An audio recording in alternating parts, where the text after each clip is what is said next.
you are and how you're going to function in commercial real estate, and, dealing with a different crop of colleagues, we function a little differently. We got some great folks in commercial. We got some folks who are a little rougher around the edges. It's just, the culture that comes with commercial real estate is not inherently the same as residential, So think about your pig analysis. I'm a chameleon.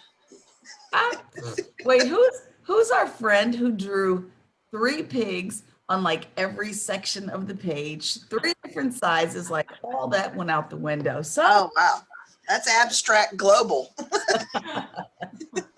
You know what, though? The truth is, it depends on the day you catch me. You know what I mean? My personality can switch from day to day. It's sometimes I'm in a great mood and sometimes I need another hour.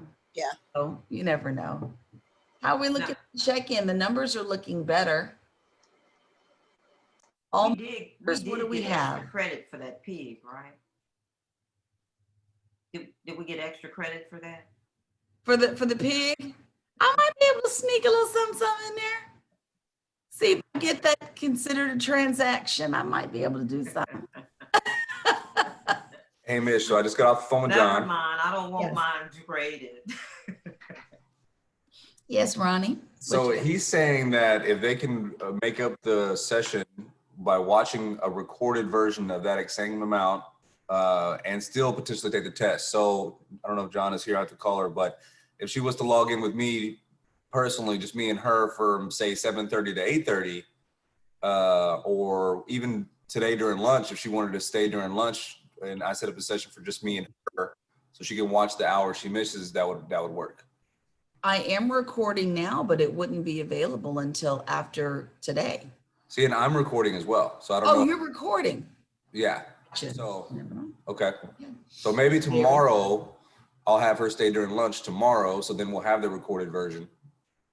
And then she can just sit for the test, maybe. So I'll call her and see if we can do We're going to work it out, my friend. It's all a first time situation because I am not scheduled yet for January. I originally did schedule for January, but something made me pull it off of the Texas Realtors calendar. So there's nothing there yet, but that sounds like we have a solution. So good. How are we doing on our last 7 at HAR? Did everyone get in? I'm just missing 2. Is Erica? Awesome. Erica, did I miss you? And then all of our other monitors, is everyone else in from your market? Oh, I see you, Erica. Oh, Harlingans are in. wonderful. Weatherford is all here. Woohoo. South Padre. Metro Texas present. And I'm all here as well. Oh man, y'all just want to make me put the coffee cup down and get to work. Okay, so this is last call for whatever else you need. We're about to kind of get rolling. I will tell you that today is going to be mentally a much easier day. I'm not saying we're chilling, but I'm not going to fry your brain today. Let's just say that. So let me get us through the basics. We've got a few basic slides to go through, as always, but some of it you've seen, so we don't have to linger here as long. Okay, I should be back up on your screens. Thanks for check-in to my monitors. And again, around 2 o'clock, everyone in the room, we're gonna do a group activity. There's going to be a group prize if you all successfully complete this mission. So monitors, that's why we can't give it away too fast. There's a group prize on the line. So moving ahead in our day, let's make it happen. You all did a fantastic job of getting here on time. And we've already had some technology bloopers. So, log in, log out, we'll be here. Just don't log out too long. After about 5 minutes, start to call your monitors and let them know something's going on. Y'all make sure we can see you at all times. And you've done a good job of that. So again, to your best of your ability, please, no half faces. I like to see smiles. Again, resist the urge to take calls. Man, y'all did a stellar, phenomenal job of staying off the phone. Thank you. I hope you see I kept up my end of the bargain. We take regular breaks around here. Thumbs up for everyone who liked our break pattern. Is everybody good with that? I definitely like to keep it flowing. I don't need people sitting that long. Also, y'all did fantastic on side convos. So thank you very much. I'm proud no one fell asleep like our buddy down here. And then stepping away, I think there was really truly a minimum of that. So thanks a lot for that. Again, if your technology goes bad, there's not a lot I can do on my end. So try to work through it on yours. If you're still having trouble, let your monitor know. Cameras, keep them stable. Again, awesome job. Just no complaints on my end. And then I think you're finally going to get the evaluation tomorrow. So ignore that little comment. But you all did a fantastic job of honoring this setting as your classroom. And I have to ask you, and this is we're gonna pause for 2 seconds. Now, I'm just curious because we're about to march our way into the end of the year. And as a practitioner, Sharon Yuri is probably watching as well. How are you all feeling about Zoom classes? Are you all liking them? Do you want to get back in the live classroom? Sharon, me, Quentin, we'd like to know. What are you guys thinking? And you can either put it in the chat or just speak on this one because this really is us asking out loud. I got some 50-50s. Are you all ready to be back in a live classroom? That's the big, big question. Some folks I prefer live. And so from a health standpoint, are you all ready to be back in the classroom? Or some people still hesitant? Woo, y'all are That's answering. the option. I really like having the I option. say no. No. I like it. It's not a time suck, and that's so true. I'm digging that. Both options are good for some people to keep from travel. I know travel's a big, big consideration. And Natalie, I'm totally with you. Class interaction is fantastic. People do tend to be quiet on Zoom, which is why I try so much to get you guys to, give us feedback, and you've done a great job. I prefer 8 half days instead of 4 full days. Ooh, Simon, that's a lot, honey. All right, that's interesting. So for Sharon Yuri, Quentin's colleague also teaches. Quentin, I just put you in the mix because Chance is part of this crew, and I'm just curious. Susan's saying she's really digging the Zoom thing right now. And Patty, thank you for the feedback on the interaction. We work hard to make that happen. This is your first Zoom class. Oh, wow, Patty, didn't know. Well, thanks, guys. We just, we're creeping back towards a classroom eventually with no promises of any dates. But the big question becomes, how are people feeling about it? And I have to admit, on a cold day like this, it's nice to be home, just saying. But let's keep going. Hi, Flor, you look so comfortable in your sweater. Peggy, was that a hand up or just a gesture? Okay, all right, awesome. And then looking, 2 more comments I missed. Let me see. Quentin, it's cold. It is cool. It's chilling out here. I will take more classes if they're online. Right now, we are going to be doing, I think, the rest of the year, at least through HAR online, but we're still judging. And I just wanted to ask out loud. So the monitors are watching as well, just to see what people are thinking. Thank y'all for that feedback there. Trust me, they watched, they read.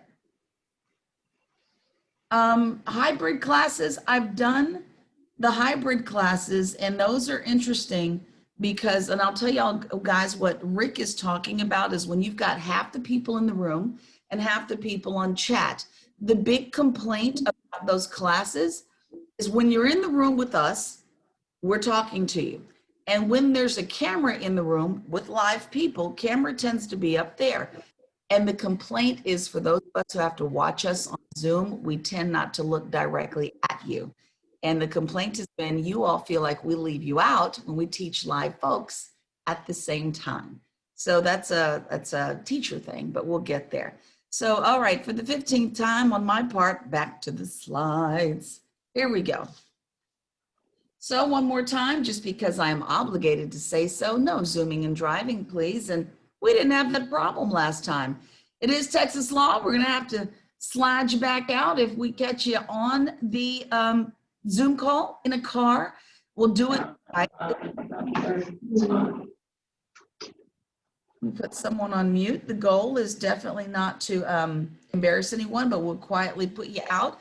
And refunds may not necessarily be issued, but your boards might. You have to talk to them about that. It's just not instant.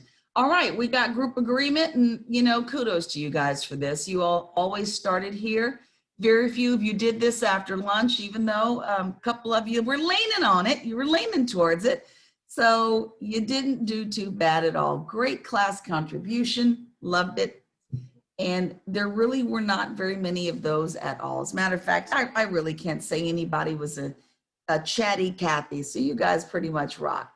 But in case it happens today, don't forget, by the time you get to over contributing, folks tuned you out already. Now, this we're skipping. We don't need to see me. So let's just get over to where we need to go, which is right here. Guys, day 3, halfway done. One more day after this, and y'all are on to the first exam. You all are ahead of the entire state of Texas. Tomorrow is exam day, so let's have this conversation about what's going to happen, because exam day is not the time to tell you. It is 90 minutes for sure. 3:30, straight up, we go in for it. The order of operations will be this. We are going to move through class faster. So if you find me tomorrow nipping conversations in the bud just a little bit, it's because we have to stop by around 2:45. If we're going to do any course or exam review, get you to the bathrooms, get you ready for your exam, and then give you the 90 minutes to take it. So if you all get too deep and too close to 3 o'clock, you're cutting your exam review short. So we will be doing exam review. The goal is for us to kind of wrap up around 2:45. Bathroom break, get the kids settled, get the spouse settled, do whatever you need to do. We come back around 3, do exam review, and at 3:30, straight up, straight into the exam, no break. What we find is that when we break between exam review and exam, things fall out of people's ears and they forget everything we just discussed. So we're going straight into it. What you'll need to know is this. Technically, this is not an open book exam. We prefer that you just not open your book. This is an honor system situation. 2, you must stay on camera through the exam, no exceptions. So whatever technology you're going to need, an extra cell phone or something, have it for tomorrow, because you won't be able to say, well, I'm on the same computer. That's why my screen is black. So if anybody needs an extra camera or something on themselves, get it. Borrow a spouse's phone, something, but you'll need to stay on camera. It is multiple choice. I think there may be 3 formulas tops you'll actually have to work out. You'll need to know the concepts behind some formulas, but actual math, just kind of relax. Grab a calculator if you feel like you need one. You will be answering one question at a time. You can go back. You can go back and forth as often as necessary. And don't forget the warning. Write down the answers to all of your questions, because if you pop off because of technology, exam lost. You will have to start over. Nothing was saved. Does anybody have any questions about what to expect for tomorrow? Not one. I cannot be this thorough. I'm not this thorough. Does anybody have any questions about tomorrow's exams? Looking around, looking in the chat. I do. What you got? So for when we do the testing, the test will be each individual test? Everybody will get an email from their monitors, and boom, you'll administer from opening Okay. email. Hey, by the way, since you asked the question, Gwendolyn, hold on for just a second. Let me get to the chat. But since you all asked the question, and monitors, if you're around, can y'all let me know you're able to catch this? I want to say this in front of everyone. It's that, yeah, scratch paper is fine, Simon. When we start the exam at 3:30 prompt, some of you are going to say, hey, I didn't get it. Hey, I didn't get it. I don't see it in my email. And you're going to be doing that all on top of everyone else who did get the exam. And it's a quiet time, not time to chatter and work out your technology. So what we're going to ask you to do, we're going to try it. Put in the chat your name, I don't see my exam, and put your email in there so the monitors can see it rather than all of us listening to you go back and forth about your technology issue. Does that make sense, y'all? Because some people will have successfully started the exam. Some of you will say, I don't have it. It could be in your bulk folder. It could be in your spam folder. So try to put all those notes, hey, I don't have it. Hey, I don't see it, in the chat before you start talking over everyone else who started.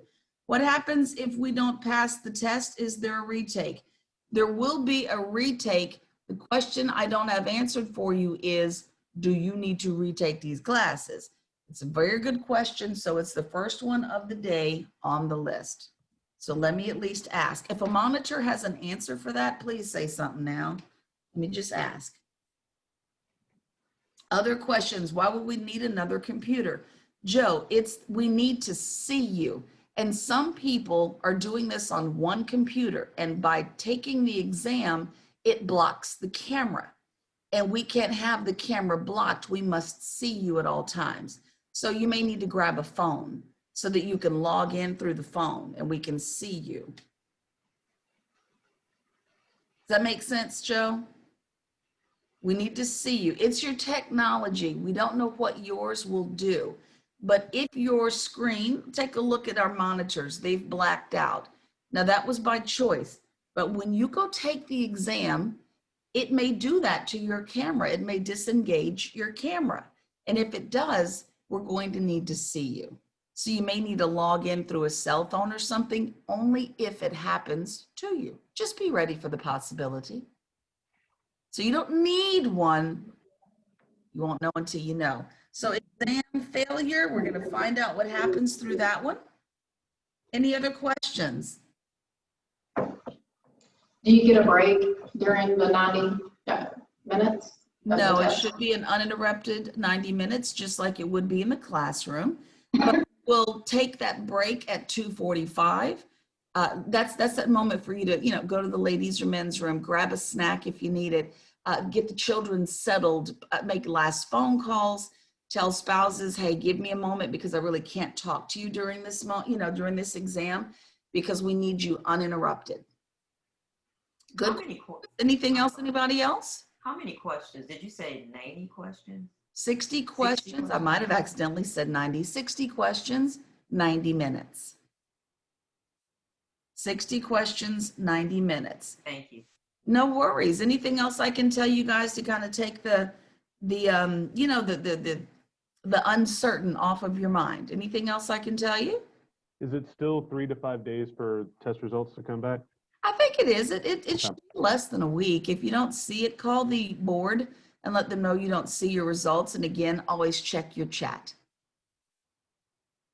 Great. All right. Well, I wanted to at least get that off your minds a little bit, just to kind of help ease the stress, because some people do just naturally have test anxiety. It's something you just can't work through. You just got to take the test.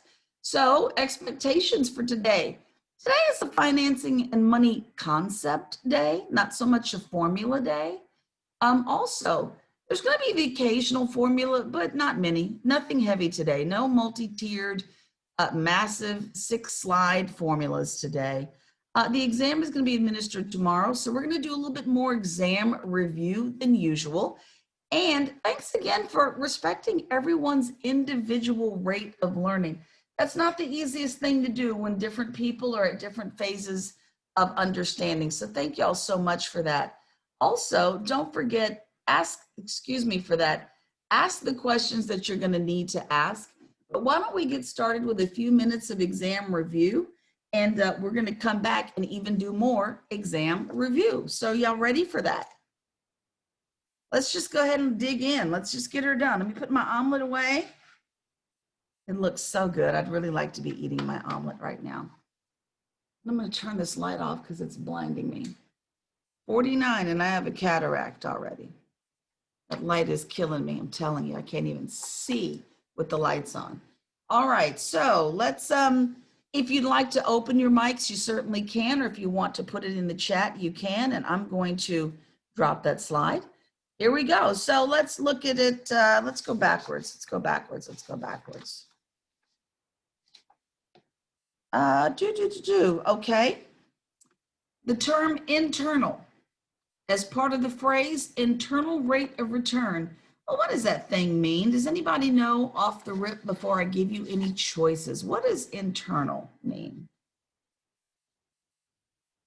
Oh, it's Monday. A whole Saturday and Sunday went by. Look at the minds. The minds are gone. Oh, wait a minute. There it is. Oh, who's the man? Simon, I'm loving you. That really does. Multi-periods of internal cash flow. It's no outside factors like inflation. So rate of return is independent of external factors like your inflation. Simon hit it right on the head, straight out of the gate. Absolutely. There's something I'm looking at that I don't particularly care for. By the way, guys, there are 2 questions that I requested be removed from the exam because they are based on information we were not able to present you in this class. So they are numbers, formula related questions, and I do think they're going to be removed. So I'm going to skip over them. I'm looking out for you. You see? 2 math questions out of there. They're actually Excel-based questions. How about this one? Which of the following is not correct regarding the going in cap rate and the terminal cap rate? Which one of these is not correct? Terminal cap rates for 10-year holding periods need to be calculated all the way out to the 11th year. How about going in cap rates represent the value when you're about to invest in a property?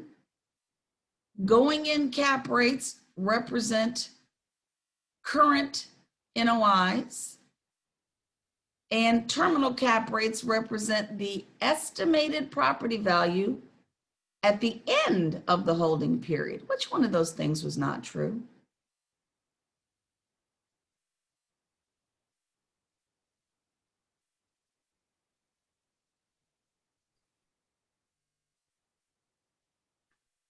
The going in cap rate representing the current period NOI. That's the thing that's not true, because you need to go ahead and estimate out. So that one's not true. The other ones, and I'll share it with you again because the answers are lengthy, and when answers get lengthy, it's hard to hear it. And then, What page are you on? What page are you on? I'm not giving out page numbers. I'm just going through questions. Okay. The page numbers associated with it aren't necessarily in front of me right now. So which one of these is not true? And it said originally, and this is not in the order I just gave it to you in. Going in cap rates represent the current value going into the investment. Well, that's true. That's one of your options. That's true. It's true that, you know, but going into the property, that represents the cap rate. The other one says terminal cap rates have to be estimated into the 11th year if we're going to hold it for 10 years, because we have to estimate past our holding period by 1 additional year. That one was true. The other thing, terminal cap rates represent the property value estimated at the end or the termination of the hold period. So that turned out to be true. So the thing that was not true was that the going in cap rate represented the current period NOI. So that thing is the thing that turned out to not be true. How about this?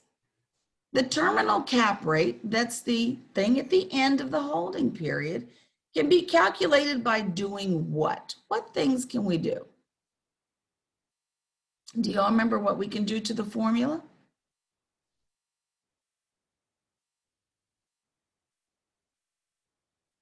I'm looking in chat. I see a bunch of folks who are going, help me out here. Here we go. Here's some choices. So that terminal cap rate can be calculated by doing a couple of these things, actually. I see somebody got it. The NOI divided by expected sales price. That's true. I see Joe caught on to something. We can also use expected rate of return minus the expected growth rate. So that's what Joe was referencing, is that we can change some things around. But to just be clear, terminal NOI divided by the expected sales price, along with the expected rate of return minus the expected growth rate. Those would both be correct. How about this one? What's the basic premise of an investor's required rate of return? Will investors demand a higher rate of return for risk-free assets? Will they want a higher rate of return for lower risk assets? Will they want a higher rate of return for any asset other than US Treasuries? Or will they demand a higher rate of return for, and I already see it in the chat, riskier assets? Exactly. Anything riskier, I'd like more on my investment. I'd like a higher rate of return. Let's see.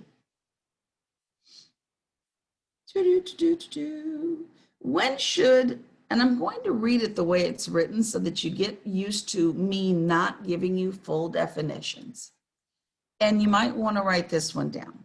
So when should DCF, that's like Dog Charlie Frank analysis, DCF analysis, use levered cash flows instead of unlevered?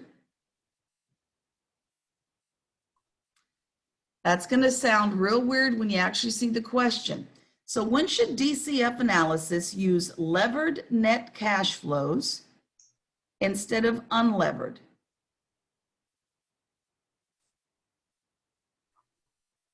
Now, any all greedy investors, wait, what? Okay, Simon. So when we're looking at the answer to this, I'm going to tell you that there's something in, oh, Raymond, did Raymond just do it? Okay, Raymond, all right now, loving you. It says that when debt service is factored into net cash flow analysis, basically when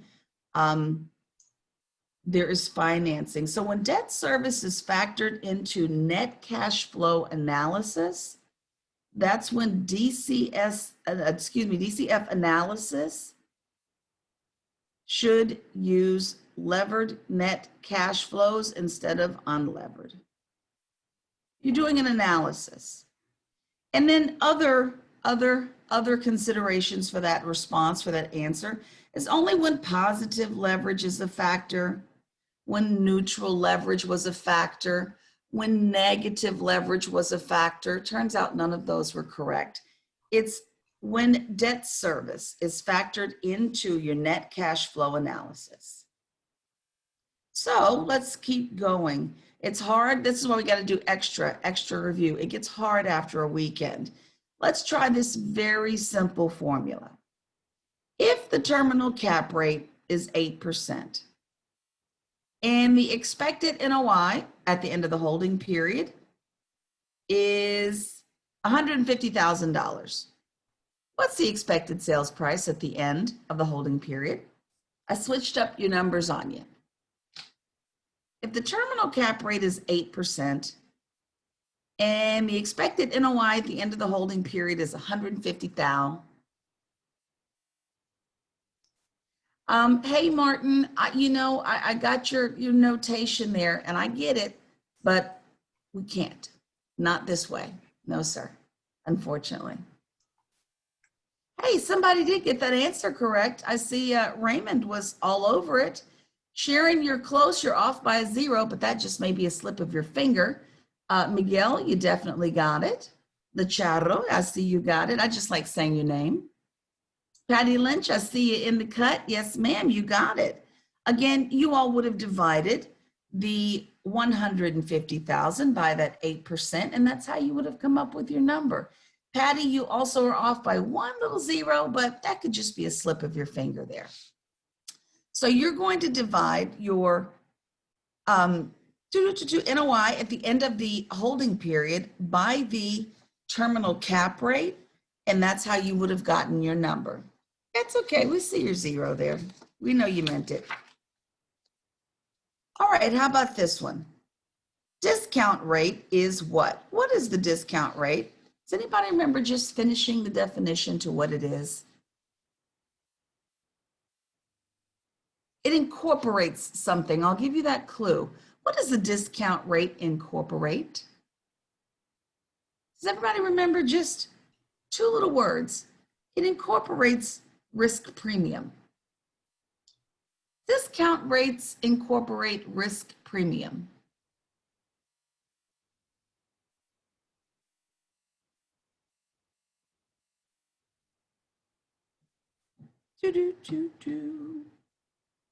All right, so let's see. We're going to go up to commercial real estate holding periods. What are those in the simplest term? What's a holding period? Looking in the chat.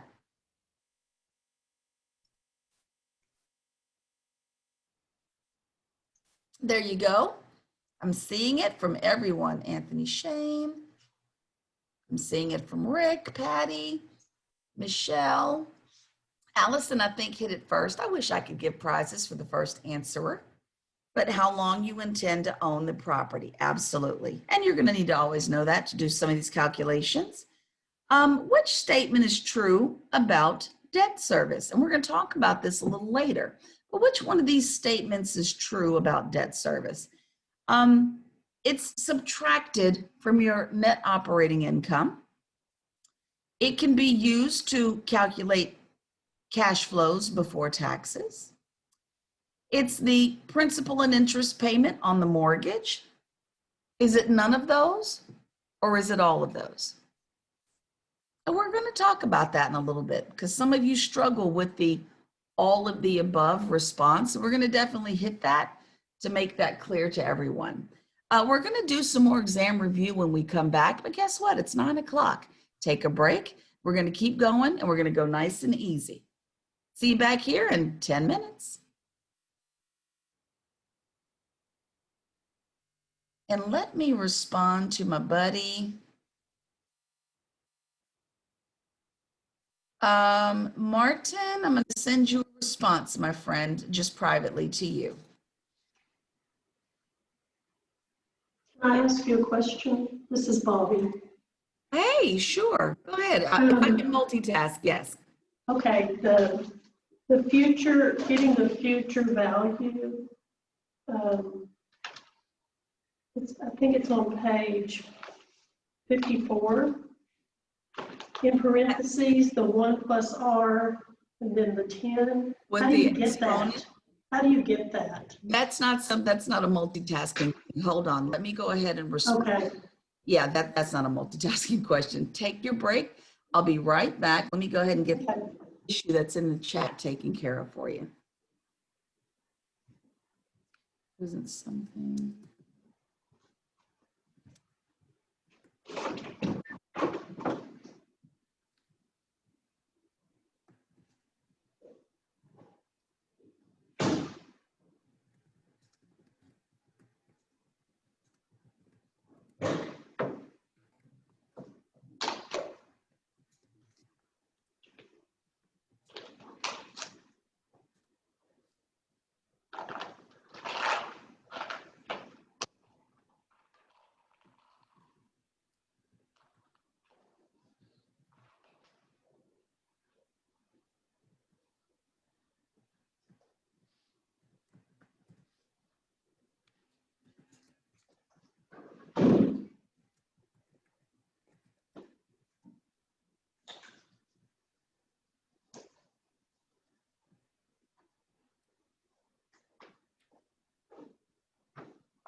study all weekend. On and off. I didn't even look at mine.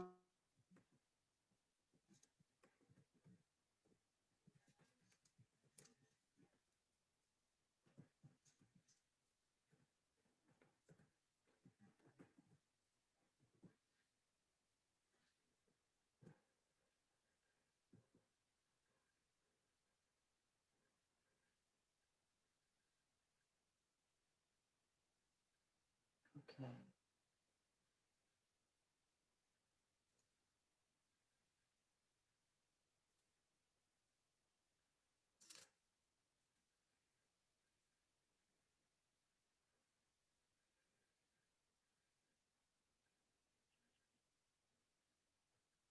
Ronnie, are you still available?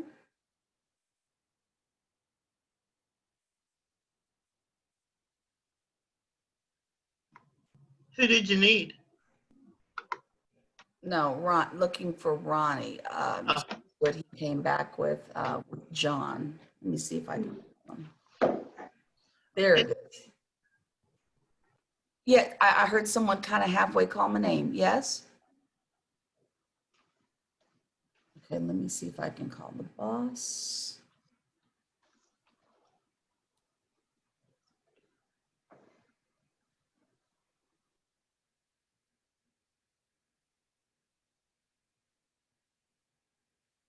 Oh,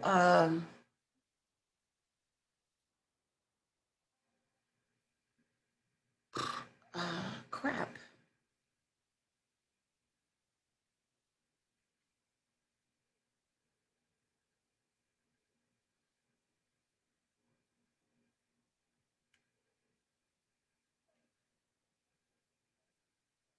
Diana, it's Mish. I just got your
Okay, we have had some technical issues to handle, Bobby and Sherry. And you had a question about future value. Let me see if we can get it in. Still got a couple of technical issues we're dealing with, but what can I help you with? She's ready. You ready? I think I am. Okay. The part that's in parentheses, the 1 plus R, and then it has the 10 on the outside. How do you work that part? Now, I can give it to you the long way, and the long way would be the 1 plus R is kind of like saying, you have a percentage. And so the 1 plus, it would have been like 3% might have been the example I think we had in the book. And so 8%. was it 8? Okay, because we had a couple of them. You would have converted the percent to a decimal, so it would have become 0.08. So 1 plus 0.08 would have given you 1.08. And then whatever the value is for n, which is the tiny little exponent that's raised up a little bit, that's how many times you would have multiplied that number, that 1.08 times itself. So let's just say the number, the value for it was a 5, so to speak. So it would have been like 1.08 times 1.08 times 1.08. Oh, okay. It's like, you would have multiplied it by itself, the number of times indicated in the little bitty tiny bracket. So if it's Okay. 10, you would do it 10 times. Oh. Yeah, times yeah. 10 times 10, Okay. 10 times? All Yeah, right. and it's not like you would go 1.8 times 10. That's not the same number. No. It would have to be 1.8 times 1.8 times 1.08. And some calculators are set up to do that. And then, of course, there's all Google is great for finding calculators to do all kinds of things. You can probably find a great exponent calculator online.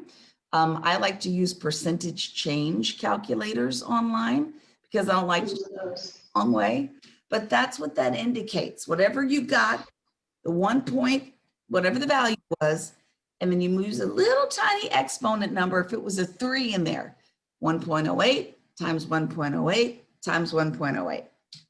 Okay. All right, that answered it. Thank you. You're welcome. And thanks, guys, for that. We had some technical things go on. One of our monitors kind of got thrown out of the room, and we don't know how to get her back in. So we're working on it. All right, we're back from break. Everybody just kind of make your way back to the machines, to the computer.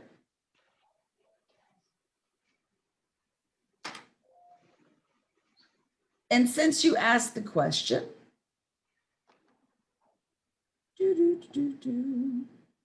does everybody remember, and it's not so easy to put it in the chat, so I think I'm going to just help you with this one. I believe it's on page 52 of your books. I'm not sure, but I think it's 52. But when you're looking for the current value of a property, of an investment, and you're evaluating its cash flow, right? And you're evaluating the cash flow over the holding period, and you're discounting for time, the formula you're going to use is going to be the future value divided by exactly what we just talked about. In parentheses, it'll be your 1 plus your R and the tiny exponent of n in the corner. So really hard to actually put that in the chat, but let me try. Let me see if I can put that in there, even though the exponent's just going to show up normally. This is what you're looking for. I got 2.158. FE. So you would do. I'm going to put you guys back on mute, divided by. So that's future value divided by 1 plus your R, and then multiplied by your exponent. And this is what you should be looking for. Granted, the little letter n is going to be tiny. Yeah. Well, yeah. All right. So again, just say it out loud. When you're determining the current value of an investment, when evaluating its cash flows over the whole holding period, you're going to be doing this formula, future value divided by, and whatever your values were, 1 plus R times its exponent, and that's what's in the chat there. Would owners/users be treated the same as investors with tenants? That's an interesting question. Owners can use their own property, but would they be treated as, the same as an investor who has tenants? That's a multi-tiered question. Some of that even has to do with the loans that you're able to get as well, depending on the type of investment, like multifamily. There are certain 401, listen at my brain, y'all know where I'm at, right? There are certain FHA loans that require residency for some investors for certain types of property, but that is a multi-tiered question. Good one, but multi-tiered. And John Martin, I hope that last thing I put in chat helps you. Okay, guys, here we go. Let's just keep flying slowly but surely. More quiz questions for you. How about this? Which of the following measures is a good way to estimate the value of a rental home? Gross income multipliers? Would it be gross rent multipliers? Would it be a gross investment income multiplier? Might it be a couple of those, or maybe just one? Go, Rick Snow. It was the two that can be used interchangeably. It'd be your GIM, your gross income multiplier, and your GRM, your gross rent multiplier. So, yep, A and B was it. Now, I'm going to read you some formulas. You tell me which one is not one that you might use to get a cap rate. One of these is not the right one. You may need to write them as I read them, just so that you can get the visual, since some of you expressed a need for a visual. But which one is not going to be used to determine a cap rate?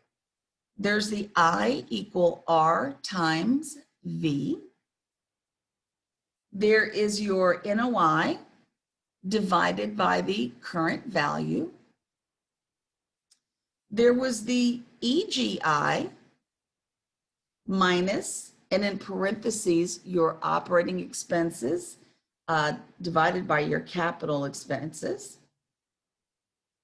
And then you've also got sales price divided by your GSI, your gross scheduled income. One of those is not going to be used in determining your cap rate.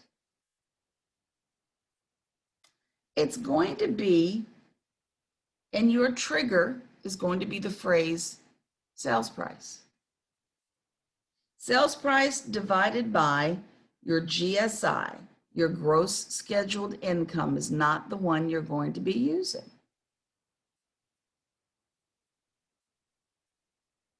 So that's the formula you're not using in determining cap rate. Sales price divided by your GSI. GSI being your gross scheduled income. That formula, just as a matter of notation, gets you your GRM. And that's going to be something totally different. That's going to be the years it takes for the gross revenue to pay for the cost of getting the property. But that's maybe a little too much information, so we're going to let that be. How about this one? Leasing commissions are paid, and they're made making an expense to what in an accounting sense of the word? Would it be making an adjustment to your NOI numbers? Would it be making an adjustment to your EGI, your effective gross income? Would commissions be accounted for in your operating expenses, or none of those things applicable? None of them. I see the head nods already. It's not factored in until after your NOI. Absolutely, after it. So if you see NOI, don't jump. Here's a quick numbers question. Very easy. Quick calculator thing, or even pen and paper if you like it. But if the property's EGI, your effective gross income, is $600,000, And your expenses here are going to be $110,000 in operating expenses and another 20 grand in capital expenditure allowances. Those are your savings. What's the NOI? What do you expect in an NOI? Your income would be 600 grand, your expenses 110 grand and 20 grand. There we go. Very simple formula. Basically, the money I'm making minus the money I'm losing. And you all got it, $470,000. Your rent abatements. This is when I'm saying, hey, I'm going to give you a month of rent for free. Where am I going to take out abatements? What part of the big old formula will I start removing abatements from? Will it come out of potential gross income? Will it, somebody's already on it. Raymond's on it. It will come out of potential gross income, not effective gross income. It'll come out of potential because you just gave up your potential. So there you go. No more potential income because you gave up free rent. So it's out of there. How about this one?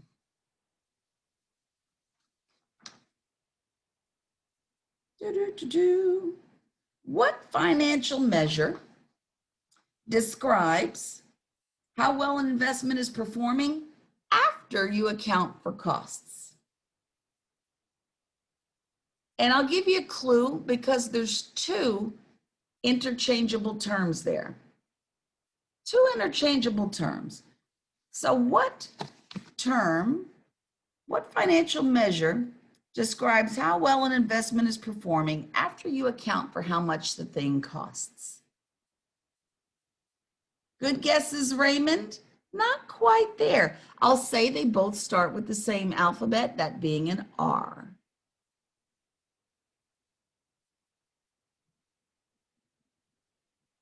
Because you'll see this when you see the actual responses.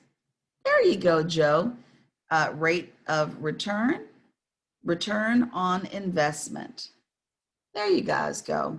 And again, you would have had the benefit of seeing your choices on paper, so it would have made it a little easier for you to get it. So investment risks for your client might increase under certain conditions. Do you guys know what that condition or a couple of those conditions might be? When would the investment risk kind of go up for your client?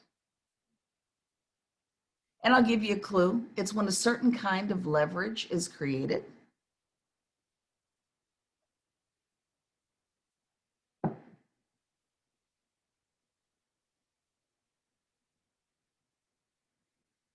Negative leverage is one of them.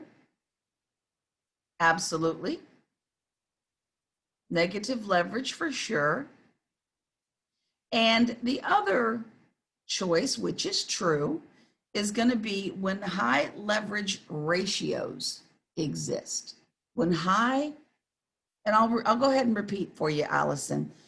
Investment risks will increase under some conditions. And I'm asking you, what are some of those conditions? And this is without giving you any kind of answers. And some people have already hit it. When negative negative leverage hits, and I'm noticing B hit both answers. When high leverage ratios are in place. So got it. Negative leverage and high leverage ratios. When those two things are in place, that's when things get a little risky for your client. You're welcome. So let me ask you this. As far as business structures are concerned, and you're looking at how you want to set yourself up, LLC, LP, general partnership, whatever, which one's the riskiest one? I didn't even list it, but what's a risky one? Sole proprietorship, absolutely. All by yourself, I like that one. I'll be singing that song in my head all day, thank you. How about this one? Seasoned commercial real estate agents often will find a second career doing what couple of things? What couple of things does the text say they might be doing? Absolutely, I see property consultants. And what's another one? Exactly, facilities managers. Facilities management rocks. One more time for all of you who said you don't want to do it. It totally rocks. It's the bomb. All right, let's see what else we've got here. One more. All right, so investment in real estate properties. They're acquired for which reasons? What are the reasons? I'm not going to list them. What are some of the reasons people will invest?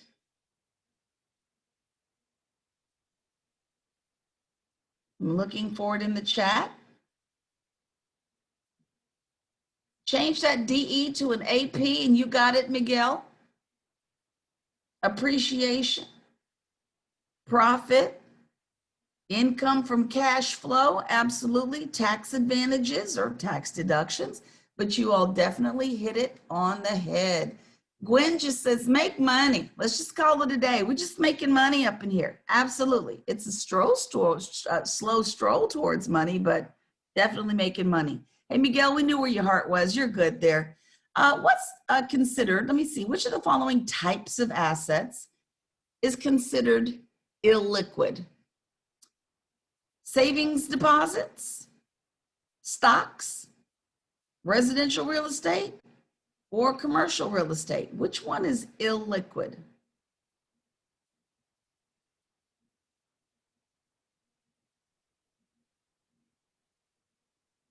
That's that real estate, my friends, doesn't move quickly. It does not move quickly, and that's all that means. We can't just dump an office building today. You can dump some stock today, but you can't dump the office building today. Now, if you manage that, some may write, or you are the building sale whisperer. That's all I'm saying. The following practices require a license. I put an S on the end of it, but it really is just one thing. What do you all need a license for if you're going to participate in doing it? Collecting them rents? Yes, you will. Just get the license. I just wouldn't even fool with it. Get the license. Effective communication says you're going to do what with your client and for your client. What things are you going to do for them?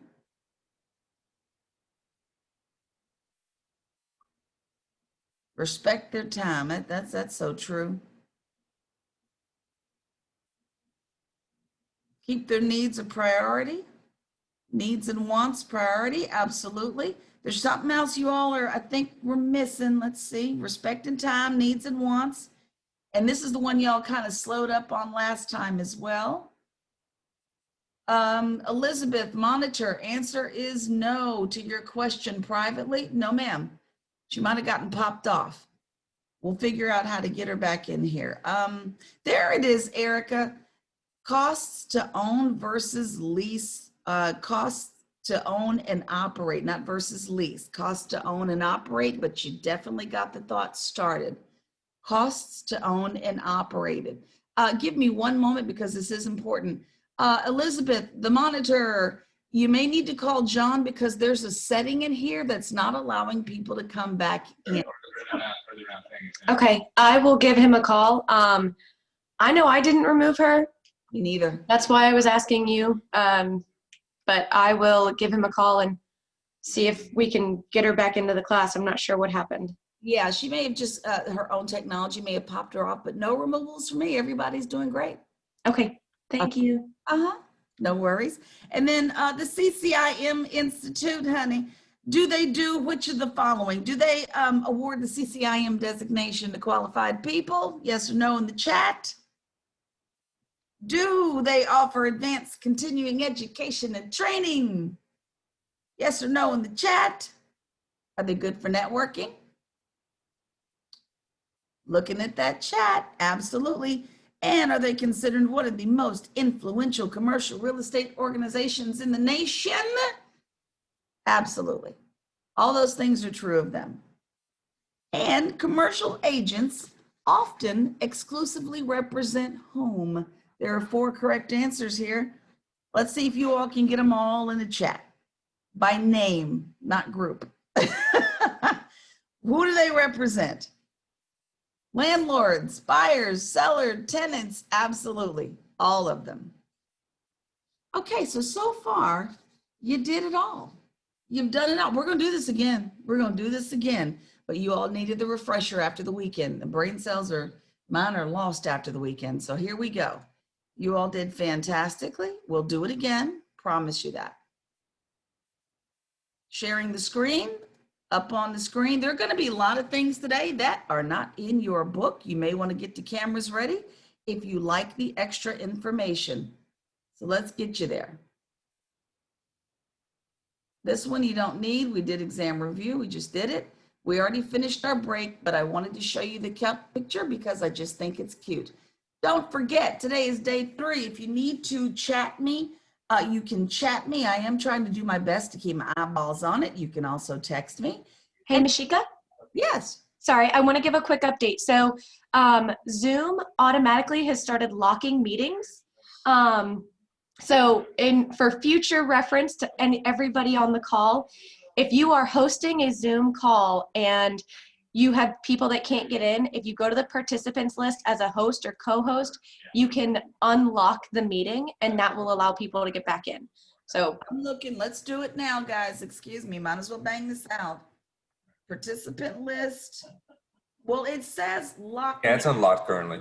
yeah, Yes. Zoom automatically will lock the meetings apparently. And so that's what happened is my member got locked out. We had another monitor get locked out, but now we're all good. Is 20 back in the room? I believe I am back in the room. Thank you, whoever unlocked it. Thank y'all so much. Something else had changed too. You all had to use a passcode to get in. That was changed this weekend by Zoom as well. So thank you all again. Let's hit it. Today, capital market, it's what we're talking about. Asset and property markets, types of financing, underwriting, and loan structures, and some external factors. Today, we're actually talking about the buildings. SRS Real Estate, if you're calling me, I cannot answer at the moment. Please text me. I see you on my phone. All right, so let's get it. Quiz 1 in your books that was on page 37. On page 37 in your books, we didn't have the time. But why not? Some of you actually read your books over the weekend and I didn't want to leave you hanging. So why don't we do this one together right now? Let's use your chat. That's the real question on page 37 in your book. Which of these is considered an illiquid asset? What say you? And it's not just the one, there you go. Answer. There you go, B and C, office buildings and single family homes, just in case you wanted to put that in your books there. Additionally, in your book, page 37, the question said, licensed Texas commercial real estate agents are required to abide by which of the following rules?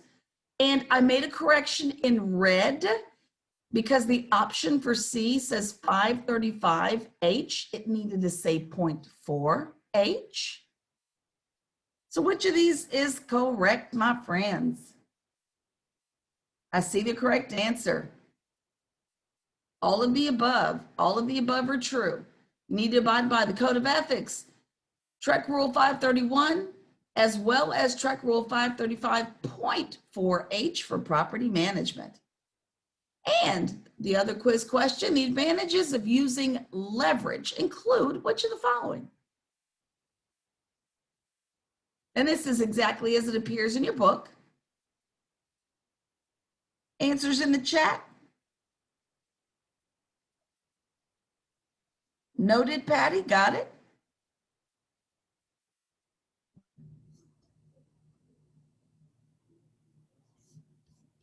Got it. Let's see. Waiting for a few more folks to chime in.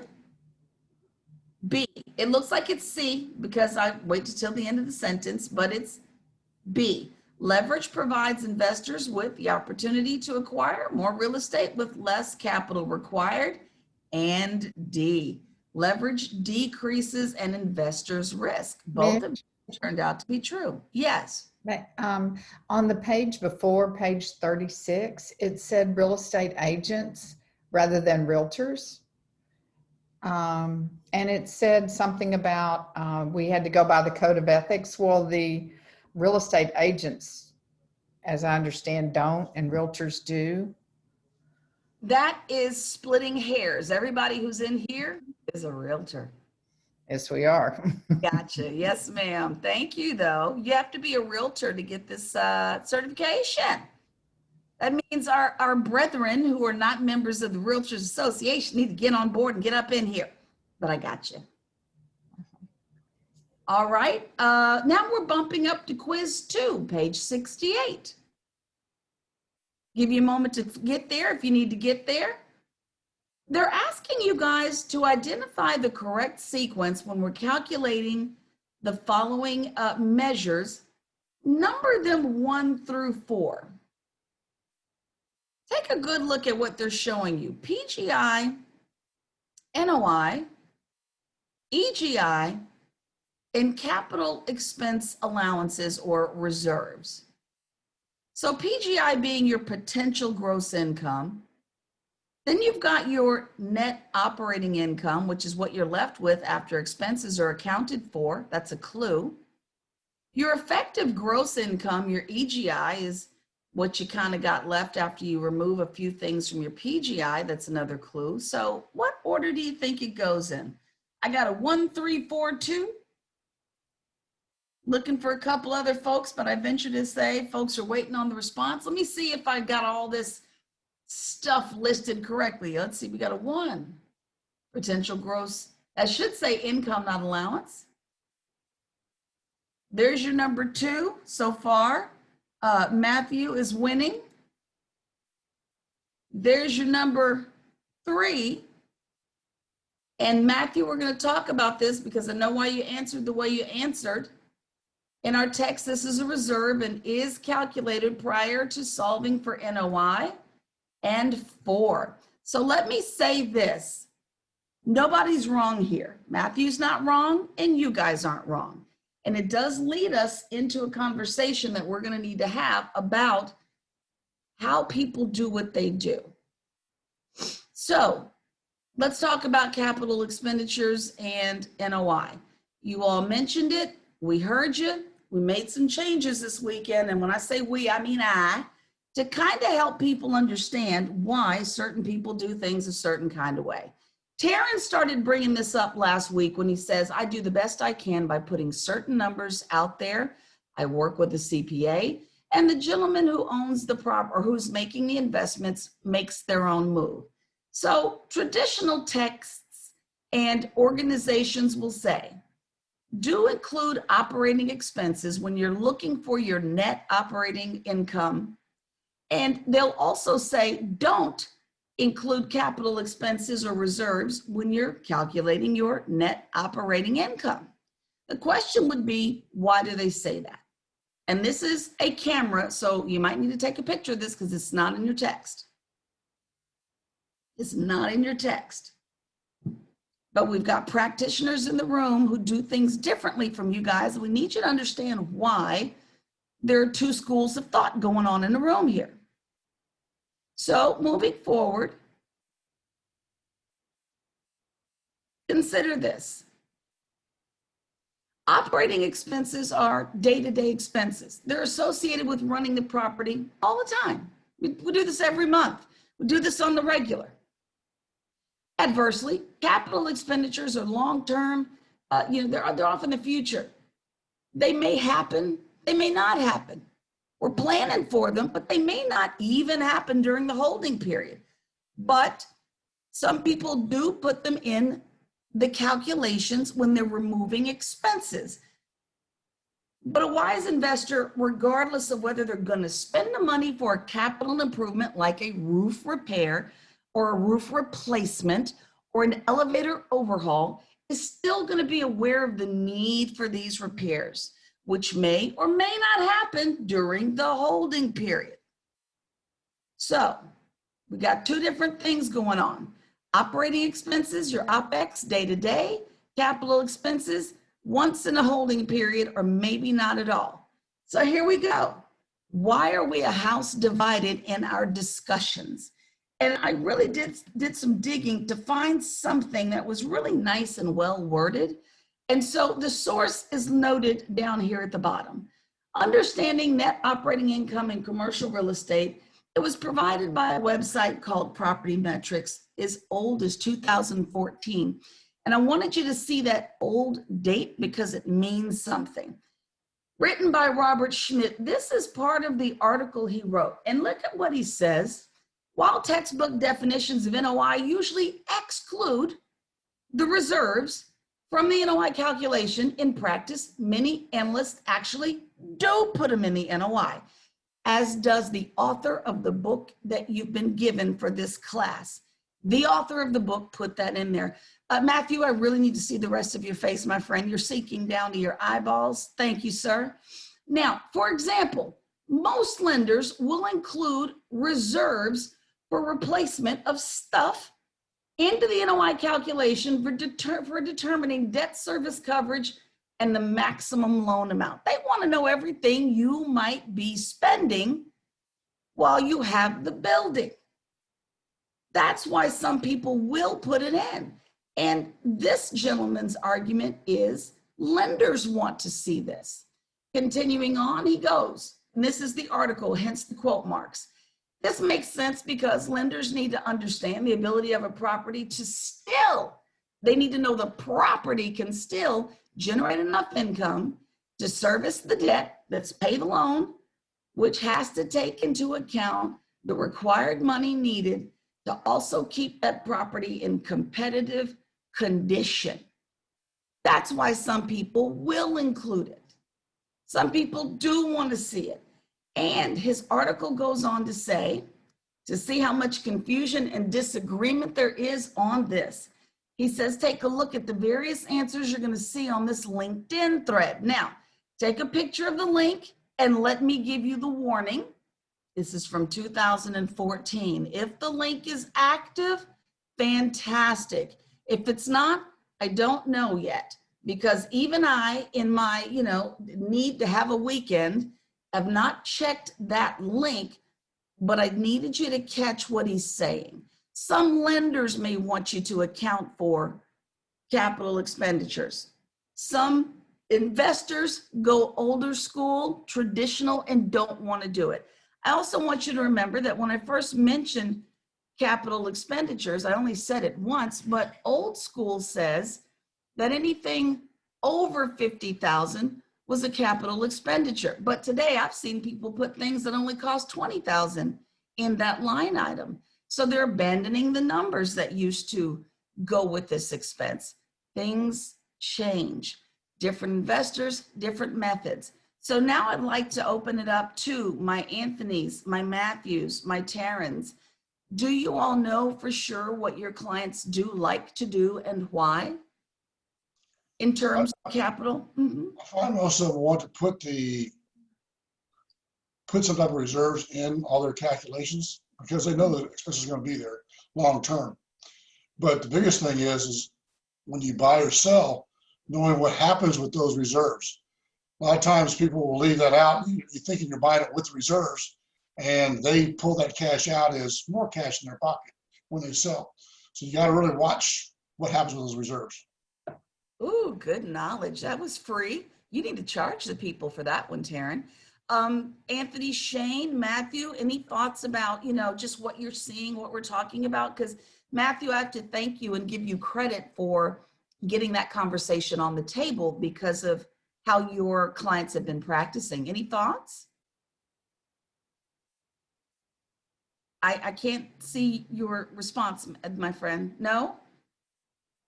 He's like, nah, but I want to give you credit for bringing that up. Anthony, what about you? I've been very lucky. My car dealership guy buys cash. So it's one of those things that we don't really have to worry about yet.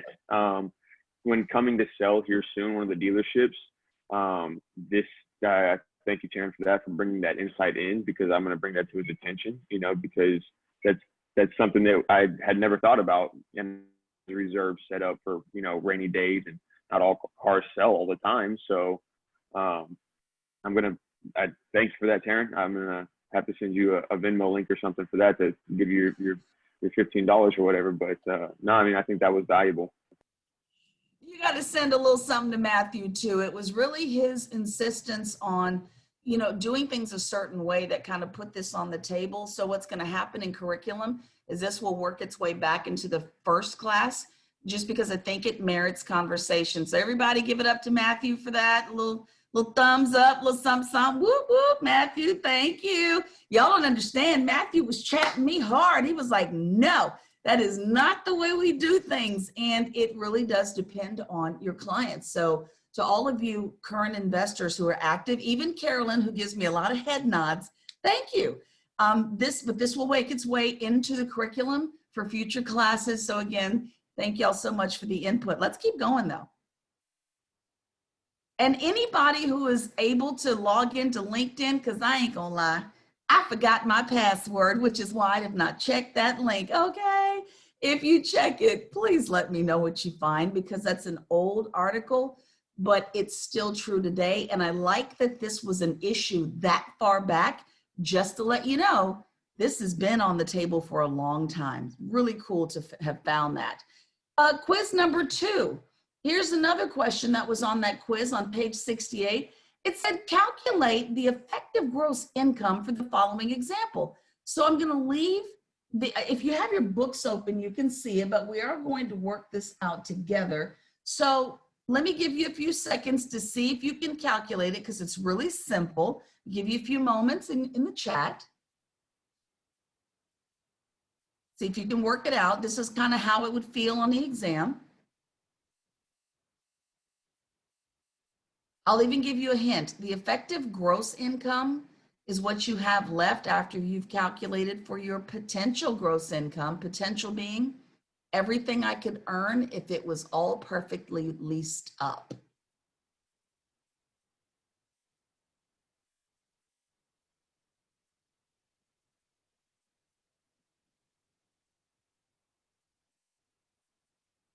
And then we're going to work this out together.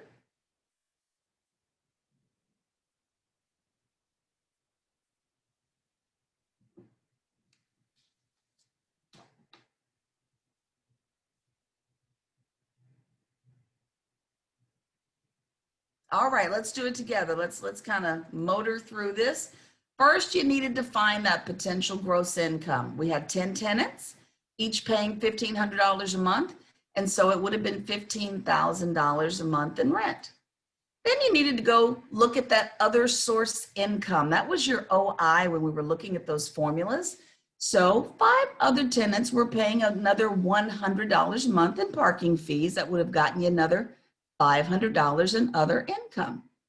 So then we go back and look at the effective gross income. Now this is a super simple formula, but you would have looked at your potential gross income, subtracted any rent abatements, and we did not abate any rent. So that's kind of a null point of our formula.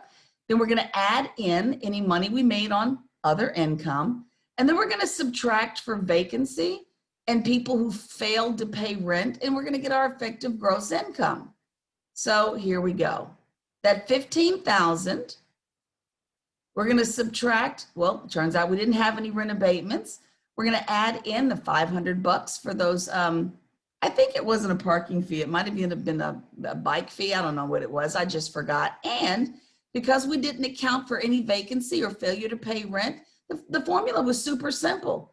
$15,500 a month, annualize that number, and I'm so proud of the folks who got it. Raymond, Taryn, Lacharo, you guys were on it.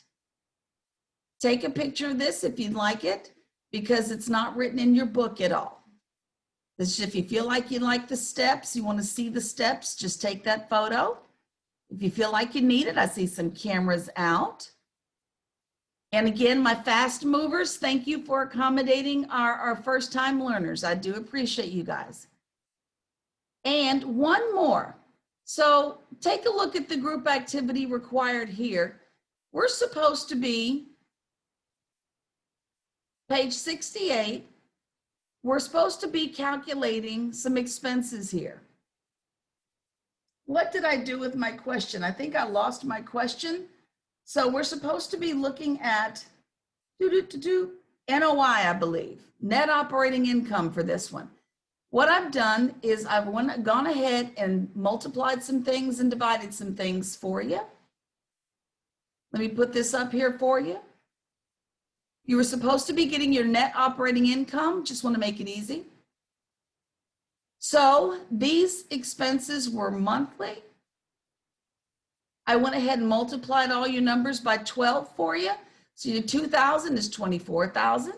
4,000 was 5,400 on debt service. Let me see, we didn't do that in insurance. What else do we have? We've got annual non-reimbursed CAM, etc. There's your operating expenses at 43,800. There is your formula. And this was your answer for that question in the book. Just wanted you to have it. Just take a picture of that if you feel like you need it. So in this case, you put the reserves in. Uh-huh.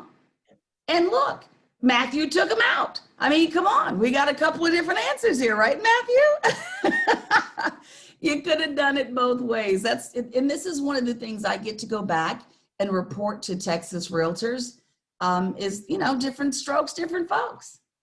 So a couple of slides and we're on break, y'all. You know what? How about we're just on break? Let me give you a few minutes. We're just gonna do it. Lemon bars up. That means we're on another break. I'll see you back here about 5 minutes after the hour. Let's just take a break. Matthew got us all stirred up in here. I love it. And to the monitors who helped unlock the mystery as well as unlock the room, thank you very much.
We're coming back from break in about 3 more minutes. Back from break in about 3 minutes. Bobby, Sherry, you guys have time to, step out if you need to. And Quentin, if you're still around me, I'm going to ask you for that input at this point in our morning.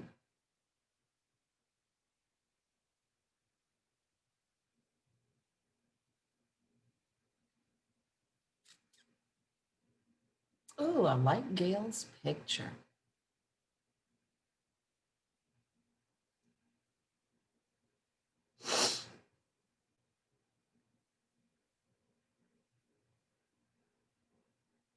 Sharon, how you doing up there? You all right, my friend?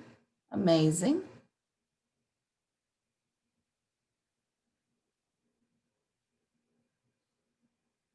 Hi, B-Son. Good morning, Twanny. Hey, Twanny, we don't know what happened.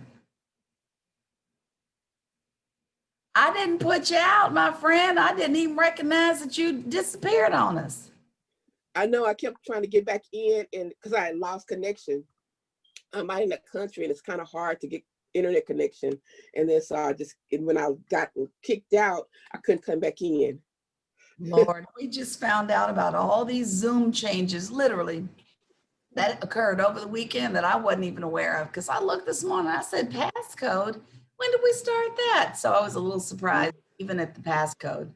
Yeah, it wouldn't let me back in at all. It kept, because I did about 50 times trying to get back in. I said, no, what is going on? What is going on? What is going on? And I just couldn't. And so when I tried to call my monitors, I couldn't get a hold of her. So I was thinking, Oh, my bless goodness. it. Well, I'm glad you made it back in the room. Glad you got Yeah, back. I finally made it back in. My connection is still kind of, I guess because of the weather. I don't know if they're doing something or what, but my connection is still not like it was. So Okay. I'm hoping it work out. Yes, ma'am. Well, I'm glad to see you back in the room, my friend. And thanks for Thank bringing you. that to my attention, because even I didn't know that. Thanks. I can't believe it. It warmed up. Ugh. Where's my cold front?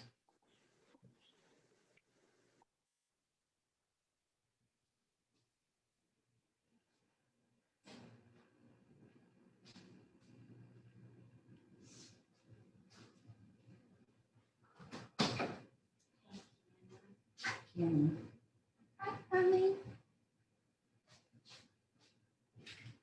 So Mish, on the capital expenditures, is it contingent upon like maybe the condition of the property as to whether or not you add potential,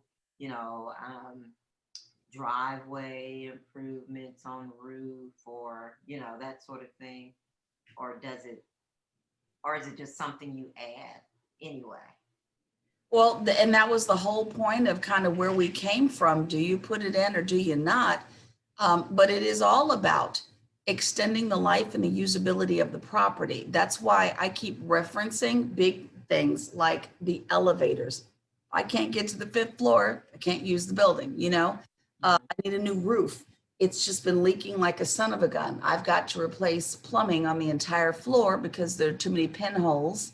We've clamped too much. I need to replace all plumbing. So it's usually what we're doing in response to deterioration of the property. Okay. Or, and you may be buying a building that is distressed and you bought it intentionally, knowing that you're going to have to put some capital improvements into it. Different business models dictate you do different things. But to answer your question, it is about extending the usability and the life of the property so that it can continue to generate income. Okay. All right. Thank you. You're welcome. All right. Well, let us get back to it. Ponytails in place. Hey, Bobby and Sherry. All right. Sharing my screen. If anybody knows how to make a keto lemon bar, holler at your girl.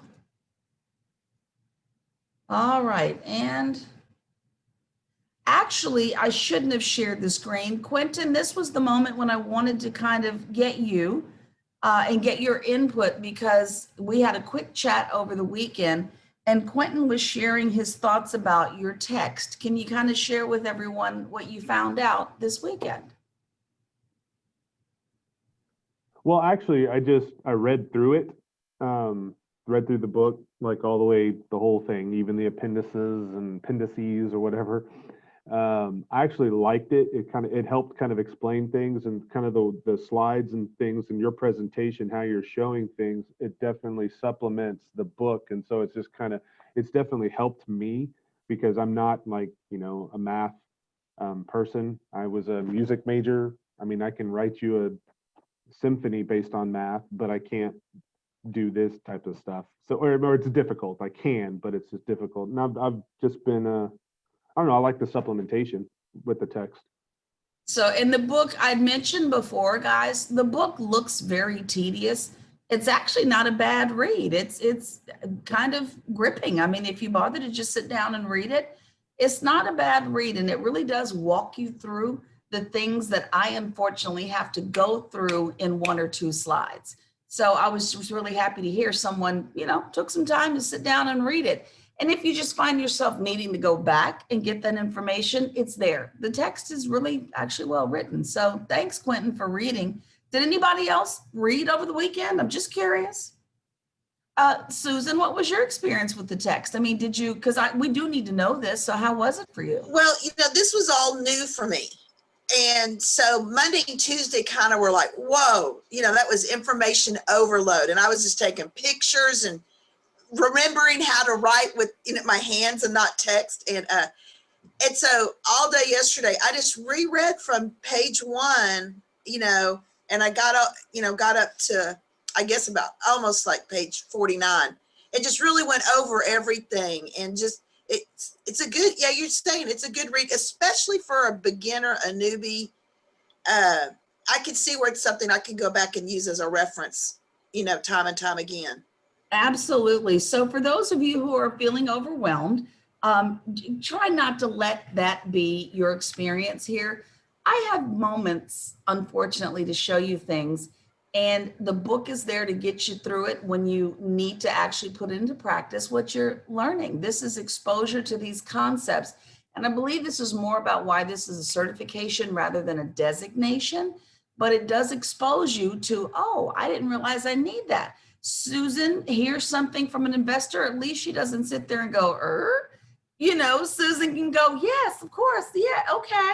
She can, at least be familiar, and then go back and reference the book, etc. So thank you. Did anybody else read over the weekend? And I know that's asking a lot, but did anybody else read? Just curious. Look at Gail. Gail's like, don't look over here.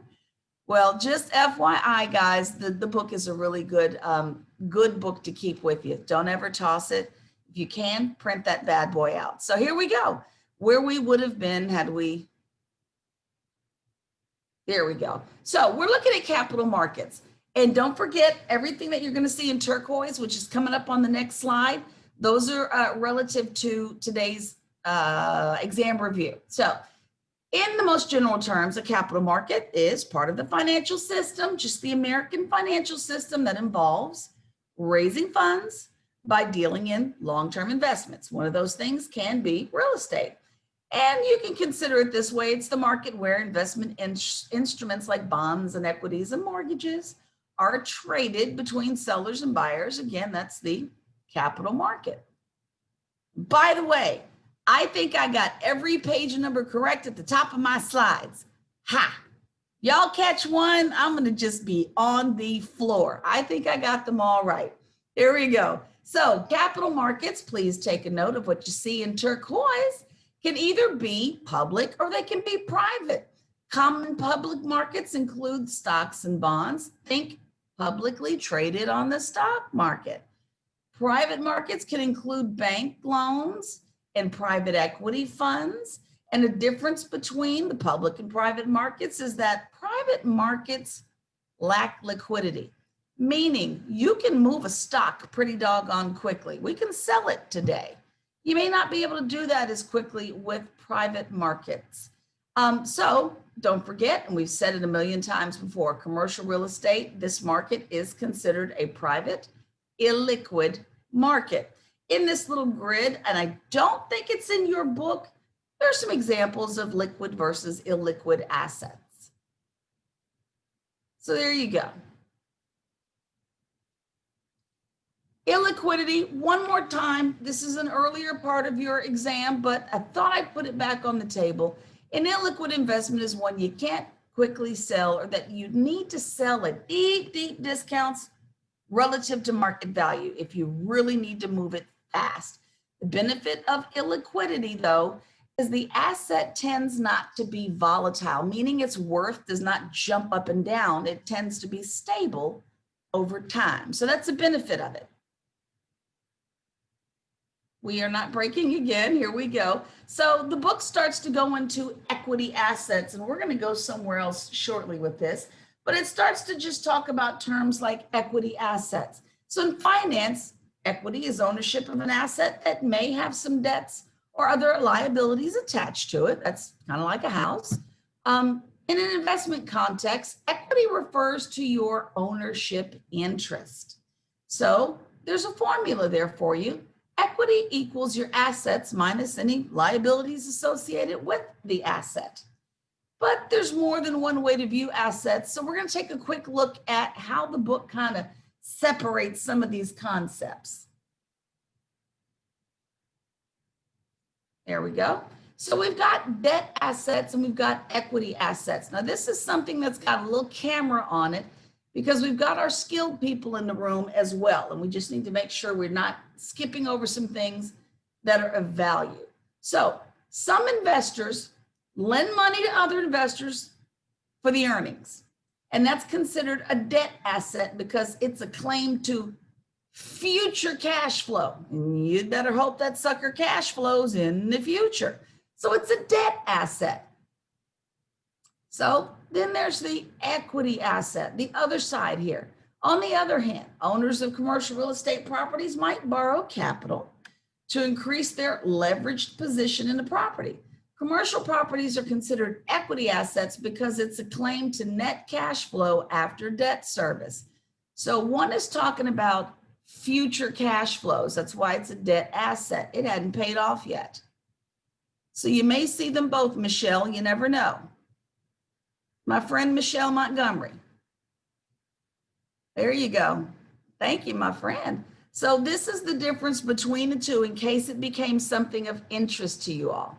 Just making sure that it comes up. This may be a lender's position.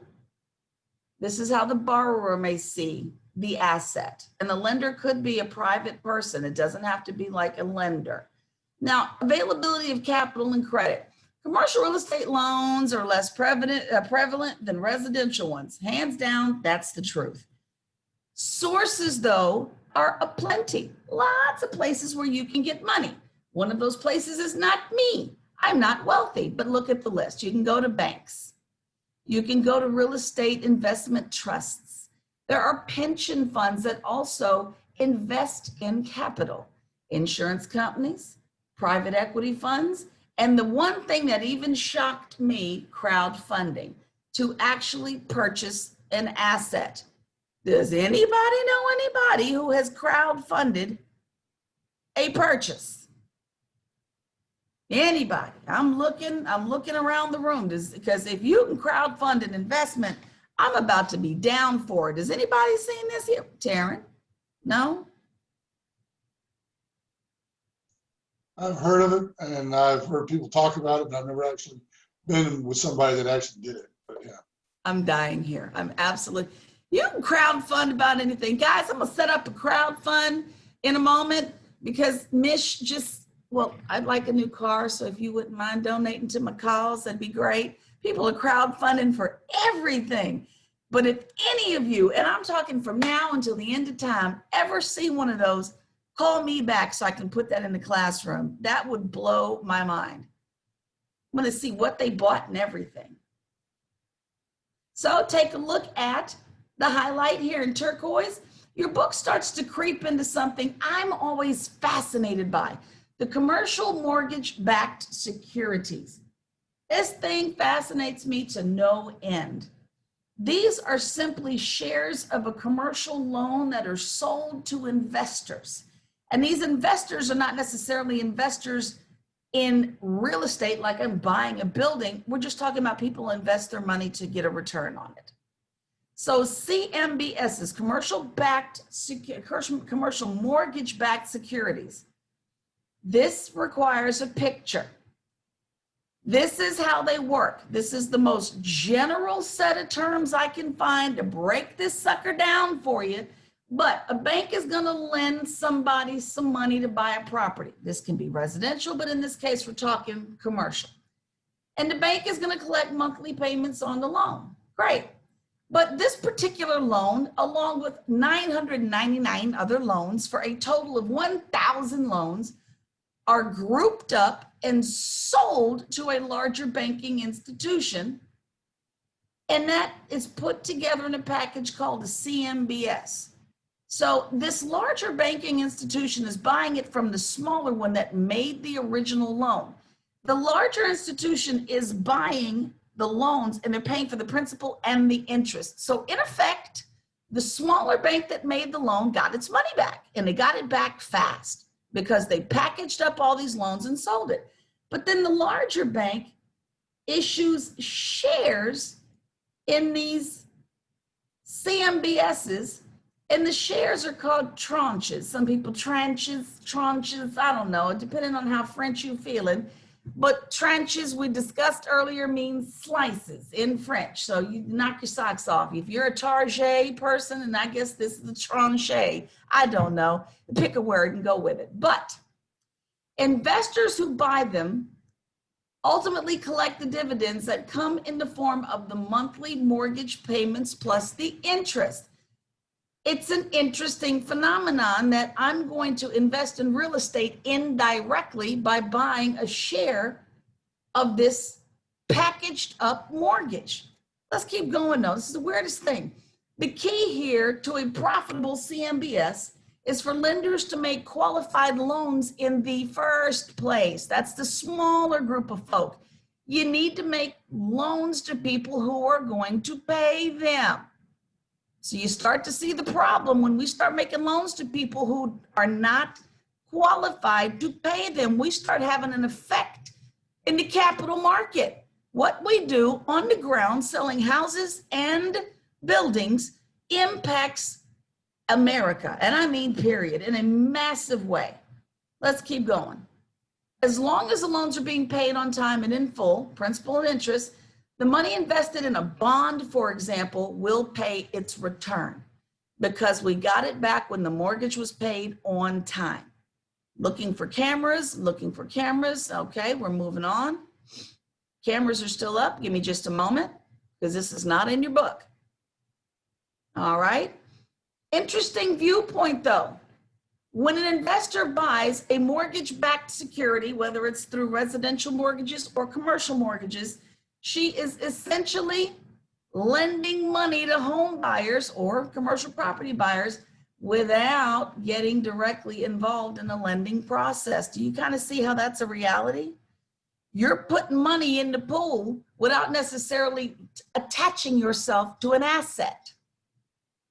It's an interesting way to look at it, but you're buying these securities, and that means you're putting money into the pool. So consider this. In return, the investor gets the rights to the value of the mortgage, including that interest and principal that's paid by the borrower. You're getting the value of the mortgage. It's the strangest thing that someone sits there and can think about putting this stuff together. In my wildest dreams, this is not how my mind functions. But let me go back and look at this. Savings and loans. What the heck happened with our savings and loan crisis? Now, some of y'all lived through it. Some of you were kids and couldn't figure out why your parents were so stressed the heck out. This is when half the country went bankrupt. Banks were shut down by the hundreds, and I mean hundreds of banks got shut down. So what the heck happened? First, the lenders in the primary market, those are the smaller ones, enjoyed the liquidity that MBSs gave them. See, as long as the secondary market was buying up the loans they were making, they had more money to keep making loans. They were getting their money back on the interest because it was paid when the secondary market was buying up the loans. It gave them the ability to keep making loans. But eventually, again, the pool of qualified borrowers dried up. I mean, Okay, so everybody got a loan. Now what do? We like the way this is flowing. This is feeling good, but wait a minute. We have no one else to loan to. So the banks turned to customers they had traditionally shunned the first time around. These are your subprime borrowers. This is what had happened. We hit the subprime people floor. We started loaning to people we weren't looking at first. Matter of fact, we were shunning them.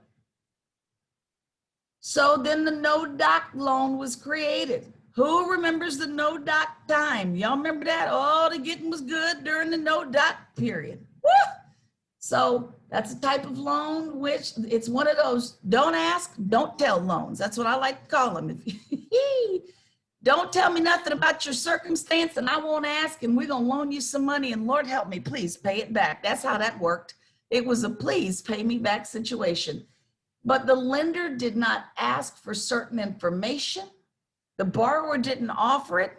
Do you all remember some of the other things going on with the no-doc loans? Remember when you could protest, there's a word I'm not using properly, everything in your credit report? What was that word again, y'all?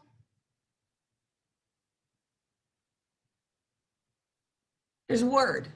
I saw everybody reaching for it. Dispute. Thank you. That was it. You could dispute everything in your credit report that was questionable. And as long as it wasn't negative, but it was in dispute, the banks overlooked it. Do y'all remember this time in history? I do. Everybody went back and disputed everything. So let me get you back up here. I see some head nods, 20 nodding. Some people who remember this stuff. So people who may have been unemployed, as far as the lender knew, were getting loans for hundreds of thousands of dollars. Absolutely bananas. What's the downside here? With the introduction of the MBSs, the first lender, the smaller lender, the primary lender, no longer assumed the risk of the loan defaulting. That risk moved on up the ladder to the secondary market that purchased them away from them. That's where the risk went. So that's why the primary market kept going. And they're like, I'm gonna package this up and sell it anyway. Never mind if they actually pay for it. I didn't ask, you didn't tell, still getting my P&I. And that's how this got sideways. They simply issued a loan, sold it to someone else, and someone else took responsibility, and they took the risk if the payments didn't come through. So an interesting piece of trivia. Did you know, this is still something that's not in your book? Those tranches can further be repackaged, and we talked about this, and sold again as other kinds of securities. In case you guys get involved in this kind of investing, they're called CDOs, collateralized debt obligations. And at this point, I have to take a back seat to your financial advisors. But home loans and commercial loans were so tranched up, sliced up, split up into different kinds of financial investments that it was, again, possible that the homeowner who decided to buy a stock or a bond was unwittingly buying into their own mortgage. Is that not the nutballish thing? I see Gerald going, wow, this is the most nutball thing, but this is our financial institution. This is how we were working. And we are not at snack phase, excuse me. We are not at snack phase. Excuse that one right there. So here we go. Group discussion for research on markets. Take a look at this, and I definitely need y'all's feedback, because look at the picture in the bottom right-hand corner. Movie night. Has anyone ever seen a movie about what we just discussed? And there's a few good ones out there. Have you seen the movies? Uh-oh, tell you what, if it's easier for you to see it rather than hear me say it, then we got some recommendations on the table for you. Take a look at some of these and go watch them. They're riveting.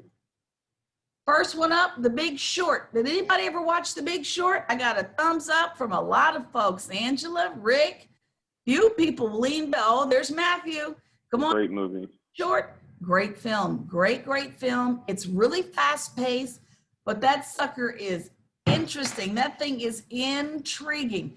Take a Saturday and watch it. It's not a documentary, but it's really acclaimed for the accuracy of its reporting and how all this went down in 2007. Y'all remember when the bubble burst, right? This is a great explanation of what happened with the bubble bursting. Matthew, Angela, anybody who watched it, Rick Snow, tell me your thoughts about this film, because that film was crazy.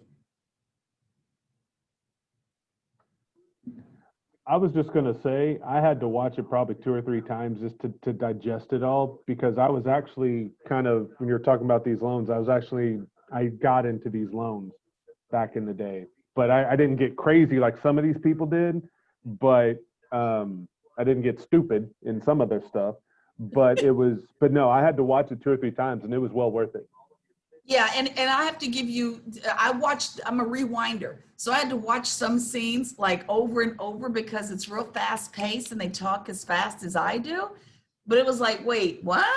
And so yeah, I had to rewind several times. How was it for those of you who also watched it? Angela, what was it like for you? Did you catch it the first time? I did, and it moved so quickly because, you know, you have just the statistic, what happened, but then you have the emotional concept behind it, which it was a game to them. You know, it was all about a mental game to them. So, you know, not even the numbers. Right. To the bankers. And the film alleges the banking industry knew good and well what it was doing and continued anyway because the margins were so huge. I'm looking in the chat. Rick, are you my shy guy again? I forgot. Are you my shy guy? I don't know. I don't do a lot of commercial stuff, but that I was right in the thick of everything in that market, and it was just the greed that was involved. That they were putting all those A paper packets together and selling them, and everyone's like, oh, we're making all this money, and then oh, well, if we can do this with A paper, let's slip some bad stuff in there, and then pretty soon like you said, you could get anybody could get a loan. They had to pick a payment plan. If you can't make a payment this month, then just pay the interest, or just don't pay, and we'll tack it on to the end of the loan, and stuff just got nuts. It got out of hand. And do y'all remember, Rick, when people were in line to get their money out of the banks? Do y'all remember those periods when people were like, I got to get my cash up out of here, and banks were literally cash poor and could not cash out what you had in it? This was that time. I mean, unreal. But that movie, if you ever just want to dig into it, it's wonderful. And then I have in the chat some really good stuff. Let's see, Straight Line Method is a book that Simon is recommending. Or I see the book is Way of the Wolf, Straight Line Selling. Oh, that's a long title. Master the Art of Persuasion, Influence, and Success. All right, then, recommendations on the table. Take a look at another film, especially if you guys want to get involved and get an understanding. How about this one? Did anybody read Boom Bust Boom? Now this one's a documentary. I'm looking around. Did anyone see this one? I have to admit, even I haven't seen it, but when I was doing my research for this, it got my attention. I was looking at the YouTube snippets. This one is looking pretty good to me. It's a documentary. And yes, there are puppets. They have to, bring it down, but they use some puppets in addition to real people to explain why capitalist economics always have booms and busts, and this is what got my attention. It tries to explain why we can't seem to avoid the busts, and the film is warning there will always be another bust, period. Get ready for it. And right now, if you all weren't hit back in 2006, 7, and 8 when the housing bubble, popped, what this film is trying to explain to you is get ready for another one. When that happens, I don't know, we might be looking at it right now. I don't know, but in your businesses, my business too, we have to get ready for this, because the way the American economic system is set up, we go bust. and it's just going to happen again. So boom, bust, boom. And then one more to share with you for movie night. And anybody sets this up, Niquay, because I know Niquay does the movie night every now and then, a group movie night. Let me know if this makes the list. It might not. Inside Job. Did anybody see this one? Matt Damon narrated this one. Did anybody? I see some nods there. Inside Job. This was a documentary, and it was the first American film, mainstream film, to engage directly with the financial crisis. This thing came out just 2 years after the financial crisis, and they won an Oscar for Best Documentary Feature. That's how good this is. They say it's one of the most strongly researched films, and it's detail rich. So you can't get in our business without knowing some of its history. Anthony, I would even venture to say this might help you get through, like what Taryn mentioned, what to look for. You know, what are people up to? So even I have a little homework to do. I got to watch Boom Bust Boom for sure. And then I think I will revisit The Big Short because that film was just totally fun. So does anybody else, if you have any recommended reading, films, etc., definitely share that stuff. That stuff right there is priceless because what we're doing, not the easiest to grip. Looking around for just commentary and checking. Okay, now, Matthew, tell me about your love, or not love, but your mention of that particular film. I'm going to stop the share. Where's my friend Matthew here? The infamous Wolf of Wall Street. Where you at, my buddy?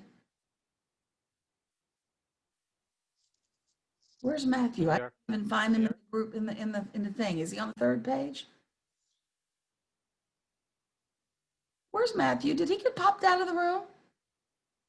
Yeah, I'm here. Where are you? I can't even see. I've got 3 or 4 pages of people there to go through. So Matthew, tell me about your recommendation of Wolf of Wall Street. It's about the greedy of the people. Yeah. Same thing of the real estate. You know, Absolutely. they just One of the reasons that I did not recommend The Wolf of Wall Street was only because of how lascivious the film is. It is an excessively lascivious film. Lascivious, if you want to know what I said in English, go, but it's got some scenes in there that, unfortunately I can't endorse necessarily in this class, but I'm glad you brought it up. Thank you very much. But it does speak to greed, and that's ultimately what gets us here. So thank you for putting it out there because I couldn't. It was the obvious, but I couldn't put it out there. Another story, personal story about the Big Shot. I was in Vegas during that time.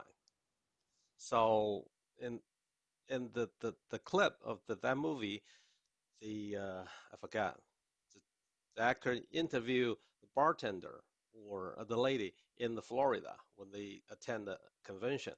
But same thing happened to me, the people around me, because I used to work in the casinos. So I know a lot of the dealers, they bought a house in Vegas, but I know their annual incomes. So they bought more than 1, 2, 3, 4 houses during that time. Yeah, they have to work at double shift to make a payment. Ah, interesting perspective. Yeah. I thought you were going to tell us we're in the movie. Yeah, it's the same, true story. I saw a lot of people, a lot of dealers, they dumped the house during that time, right after that. Definitely. So if you guys want more background on it, definitely go watch these films. They're absolutely amazing. Let me get you on down the line. Thank you all so much for the feedback on this one. So now we're looking at private equity and pension funds. This one's not necessarily in your book this way. I just found some language that I thought might be a little simpler to understand because the book author, extremely intelligent person, but private equity and pension funds, it's ownership or interest in an entity that is not publicly listed or traded.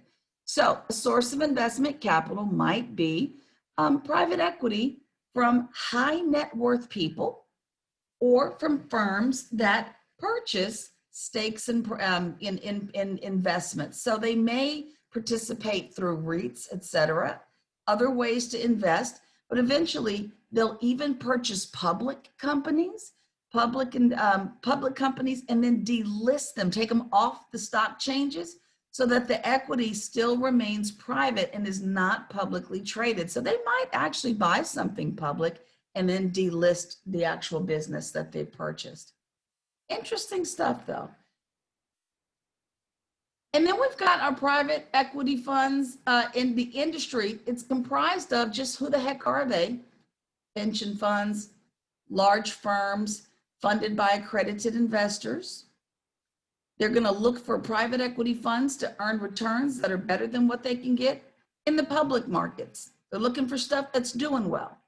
And roughly $3.9 trillion in assets, $3.9 trillion were held by private equity firms as of 2019.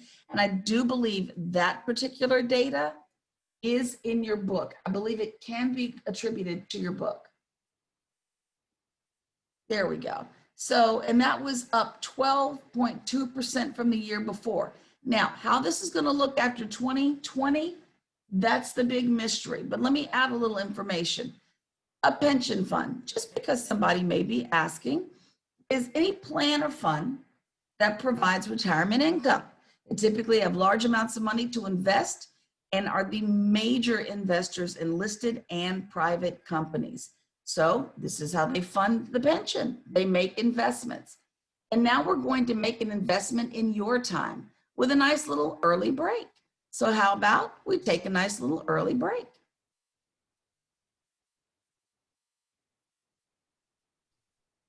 Thanks for the book, Simon. I think I might have to read that myself.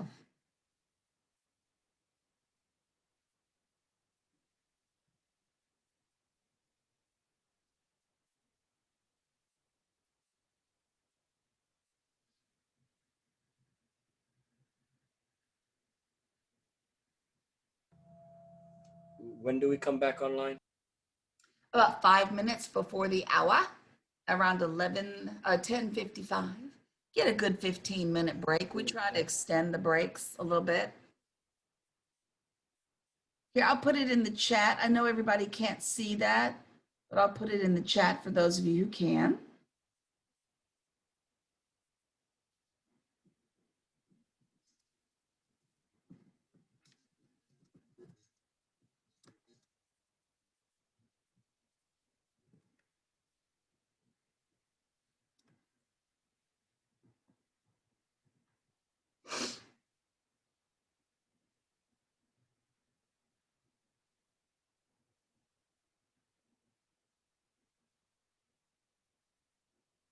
Hey, sweetie, you okay down there?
We've got a couple more minutes to go, a couple more minutes. Be prepared to come on back.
Get ready to come on back.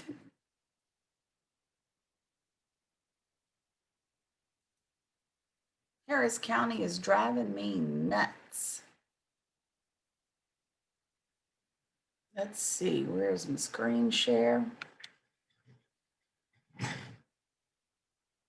was looking up something good to show you, and Harris County has not updated its website. Frustrating.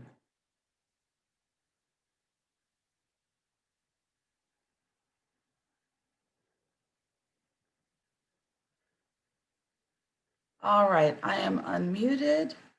There we go. And if anyone has any other thoughts or recommendations or books, because there's a few of them in your chat, feel free to, put them, post them, share them. There are some folks in the room who are serious book readers who just like to keep up. And then there's another LinkedIn link that went up. I see it went in privately. I don't know if you meant it or not, but lots of good information, just because it's not a one size fits all set of data. But here we go. So back to, it's already up, back to where we were. Awesome. All right, here we are. I should have put the picture up, but we didn't, so we're gonna skip it. But page 71, has anybody busted me yet? I'm just curious, just asking. Am I all right with my page numbers? I see Susan giggling, so I think it means I'm on task so far. I did my best not to get y'all all over that book and confused. So now we've got standard commercial loans. And hey, by the way, we are majorly on track for you all to get your break and your lunch again today. So just FYI, we're on track for you to get them both. I kind of like it when we can get them all in there, get your time to you. So standard commercial loans, it's a permanent loan, pledging the property as security for a certain term. Lenders often require a loan to value ratio of about 60 to 70%. Now, this is nothing new. This has come up in general terms as we've moved through the book. So we're just going to look at it a little closer, but it's nothing that you didn't know inherently already. So this is not new information. So what's loan to value again? And I'm just putting this in here because every now and then you do need to go back. You do need to look, what the heck is that again? And so in the simplest diagram that I could find, here we go. Appraisals are how a lender ensures that the size of a loan isn't greater than the value of the collateral that's needed to secure the loan. And often the building is its collateral. So if the lender needs to sell it later, they want to ensure they can get back what they're putting into it. So the loan amount here was $300,000 in this example. The property's value, however, was at $500,000. And so the loan to value ratio, if you do the math on it, was 60%. So you're dividing, you put the 300,000 in your calculator first, hit the divide sign, then put the larger property value number in there, hit the equal sign. You'll end up with 0.60. And if you multiply by 100, that's where you'll get your 60%. It is really important to note that price and value are often not the same thing. What you manage to buy something for, the price that it's sold at, that's not often the value. You might have negotiated a great deal because, well, I don't know, an investor needed to get out from under something. They may have needed to dump some properties. You never know, but price and value are not always the same. So don't assume that they're talking about the same number. And if something doesn't sound right, get clarity. Did you mean price? Did you mean value? So again, two different numbers with two different meanings. Okay, and that's not in your book, so catch a picture if you wanted to. Page 71. So unlike residential loans, and I find this actually really interesting, the terms of the commercial loans typically range from 5 years or less to 20 years. But the amortization period is longer than the term of the loan. And you read that and you go, wait, what? And I swear to goodness, sometimes you're reading English and you're still hearing Gaelic.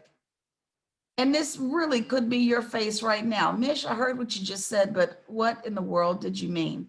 So again, the loan range for repayment, 5 years, maybe 7 years, maybe longer. There's this amortization period that's associated with the loan that's longer than the term of the loan. So this is not in your book. This is just a short explanation.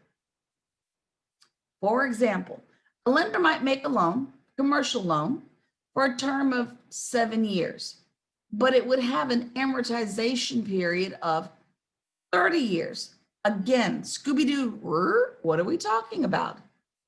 What that means is this. In this case, the investor is going to make payments for 7 years, but the loan amount, the monthly payment amounts are going to be based on the loan being paid off over 30 years. So that's where we're getting the amount that's being paid monthly. We're going to act like it's paid over 30 years. What would that number be if we paid this loan off over 30 years? Well, for the next 7 years, that's what your monthly payment's going to look like. But that's not the end of the story. That is then followed by one final balloon payment at the end of the 7-year period. However, this is not the way it goes down for many people. Just because this balloon payment is in its due does not mean this is what investors do. Nobody's jumping up with all this money, here you go. That refinancing may take care of this.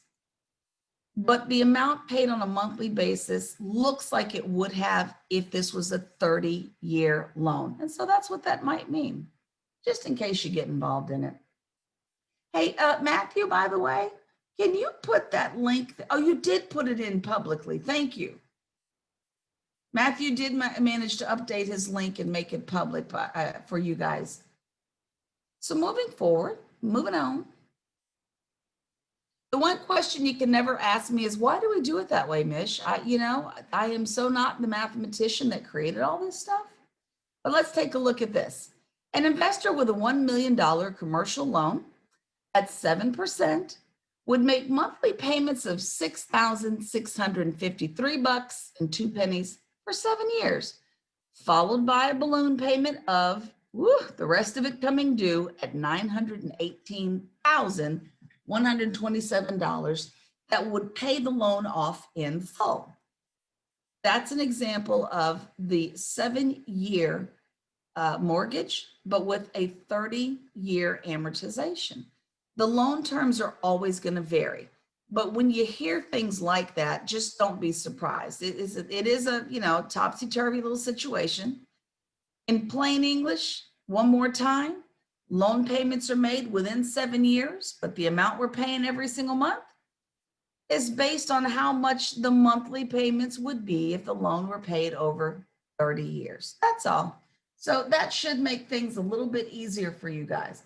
And I'm curious, where are you guys either sending your clients to get financing, or where have you seen your clients get financing? I've got a couple of places some of my investors swear by, but what are places that are making commercial loans that you're familiar with? I'm seeing a few people lean in. Joe says their own banks, but I'm looking for which banks, and I am asking for specific banking institutions. One of them that I have been told about from a client of mine, he swears by Icon Bank. I'm seeing Frost Bank, Ozona. Now, Ozona is something I've not seen. Interesting. I'm looking in the chat. Arbor Lending, Old Capital, private lenders, very interesting stuff. I've seen a lot of people want to stick with local banks or small or regional banks, not necessarily national credit banks. They say some of the terms are better. And who is the person in the room? Oh, First Commercial, New Braunfels, small regional banks. Exactly, Patty. That's what I'm seeing from clients. What I don't do, you guys know why, is make direct recommendations for very obvious reasons. But what I do see, and this is interesting, not a lot of big banks, because the packages don't tend to be as, they don't have as many offerings, so to speak. The creativity may or may not be there. And I don't know if this matters to you all, but some of the lenders, investors that I work say that they like walking into a bank and knowing that the president of that bank knows them. That's what they like. They like knowing the VPs. They like knowing the president of the bank. They like access to these folks. And these people are millionaires. They roll with the other millionaires, but they like to be able to communicate directly and not just deal with the person behind the desk in the lobby. So that was another reason. And there you go. Rick Snuff says the same thing, relationship building. And this is about relationship building. So thank you. You can't get that in a big institution. Can I be mean? First of all, is anyone in here on the board of JP Morgan Chase, affiliated with it, employed by it? Is anybody associated with JP Morgan Chase? Let me just, I'm looking. Miguel, are you working for the people? No, checking. Okay. Who remembers JP Morgan Chase way back in the day when they were Texas Commerce Bank? Does anybody remember TCB, Texas Commerce Bank? Just the long, thank you very much, Lucy. Sometimes I feel super old. I lived in Lubbock at the time, and all I can say is this. As Texas Commerce sold off and they became, JP Morgan Chase over time, I remember walking into bank. I'm a 20-something-year-old kid. I don't have a lot of money. I got a few thousand in the bank, but that few thousand meant something to me. Two things happened. I deposited some cash money. I'm in my 20s. I'm on my own. I'm out here in Lubbock doing my thing. But I was like, crap, I need the cash. Why did I put that in there? And I needed it. The teller says, I'm sorry, but the money that you put into this account won't be available until tomorrow or 2 days from now. I said, I don't think you're grasping what I'm telling you. I gave you cash. That means it's there. Can I get my money? And the banker was like, no, you can get this much because this is what's in the account, but that's not available yet. I said, but it's not a check. And I'm in my 20s, y'all. My understanding is small, but I figured if I put cash in, I could get cash out. And they stuck with this policy of having to wait for it to clear. Clear what? Your drawer? I put cash in. And it was the beginning of understanding that big banking institutions and relationships are hard to come by.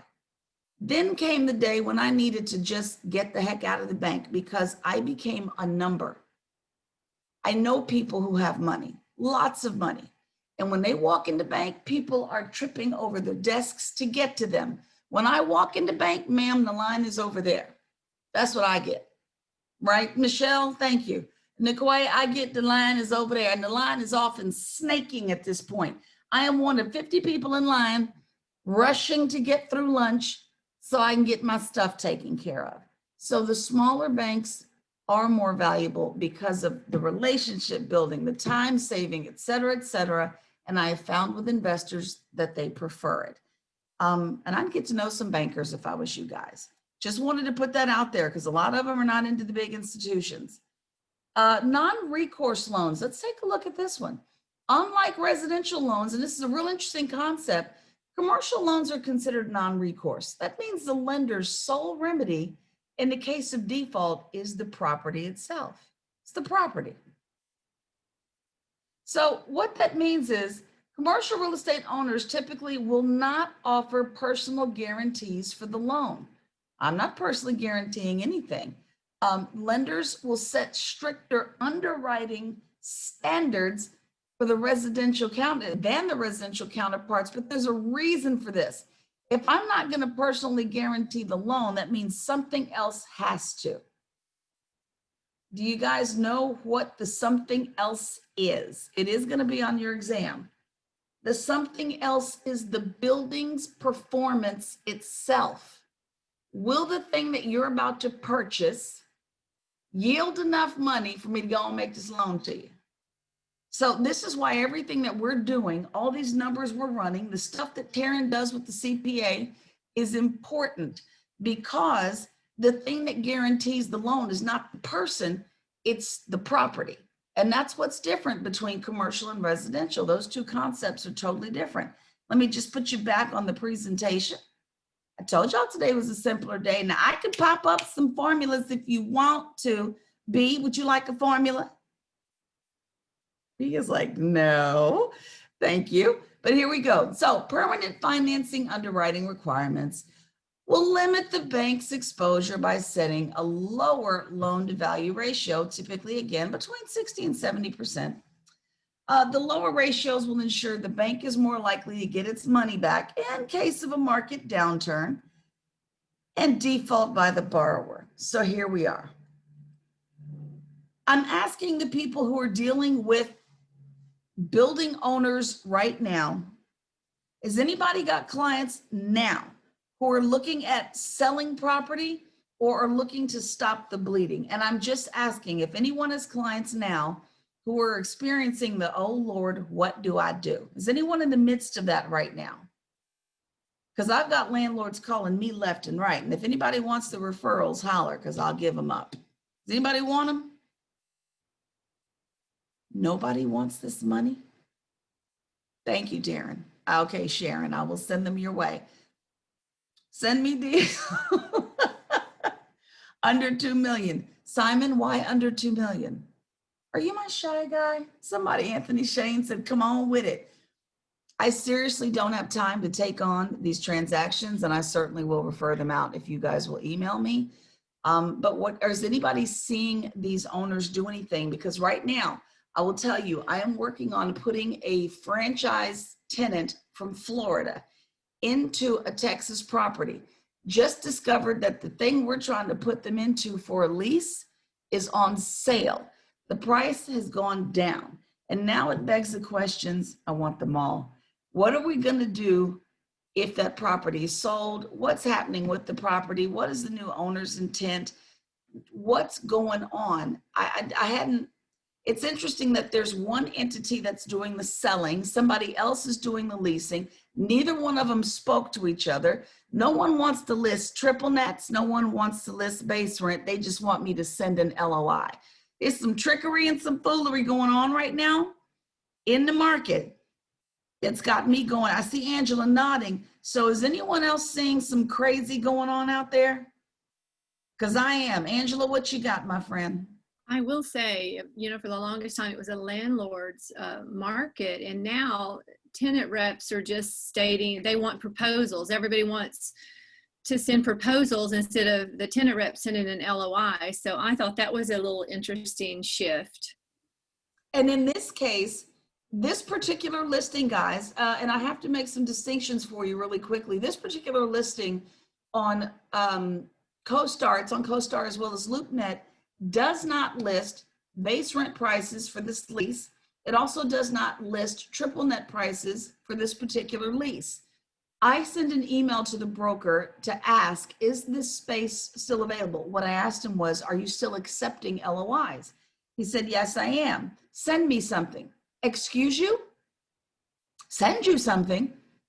What are you trying to get? What are your, let me see the terms you're trying to begin with. And I think what they're trying to do is to see, am I dealing with a residential agent who's just now getting into the business, who doesn't understand what the numbers should be, that may offer more for base rents than the market actually requires? Are y'all seeing some of that out there? I see Taryn and Angela, both of you actually muted yourselves.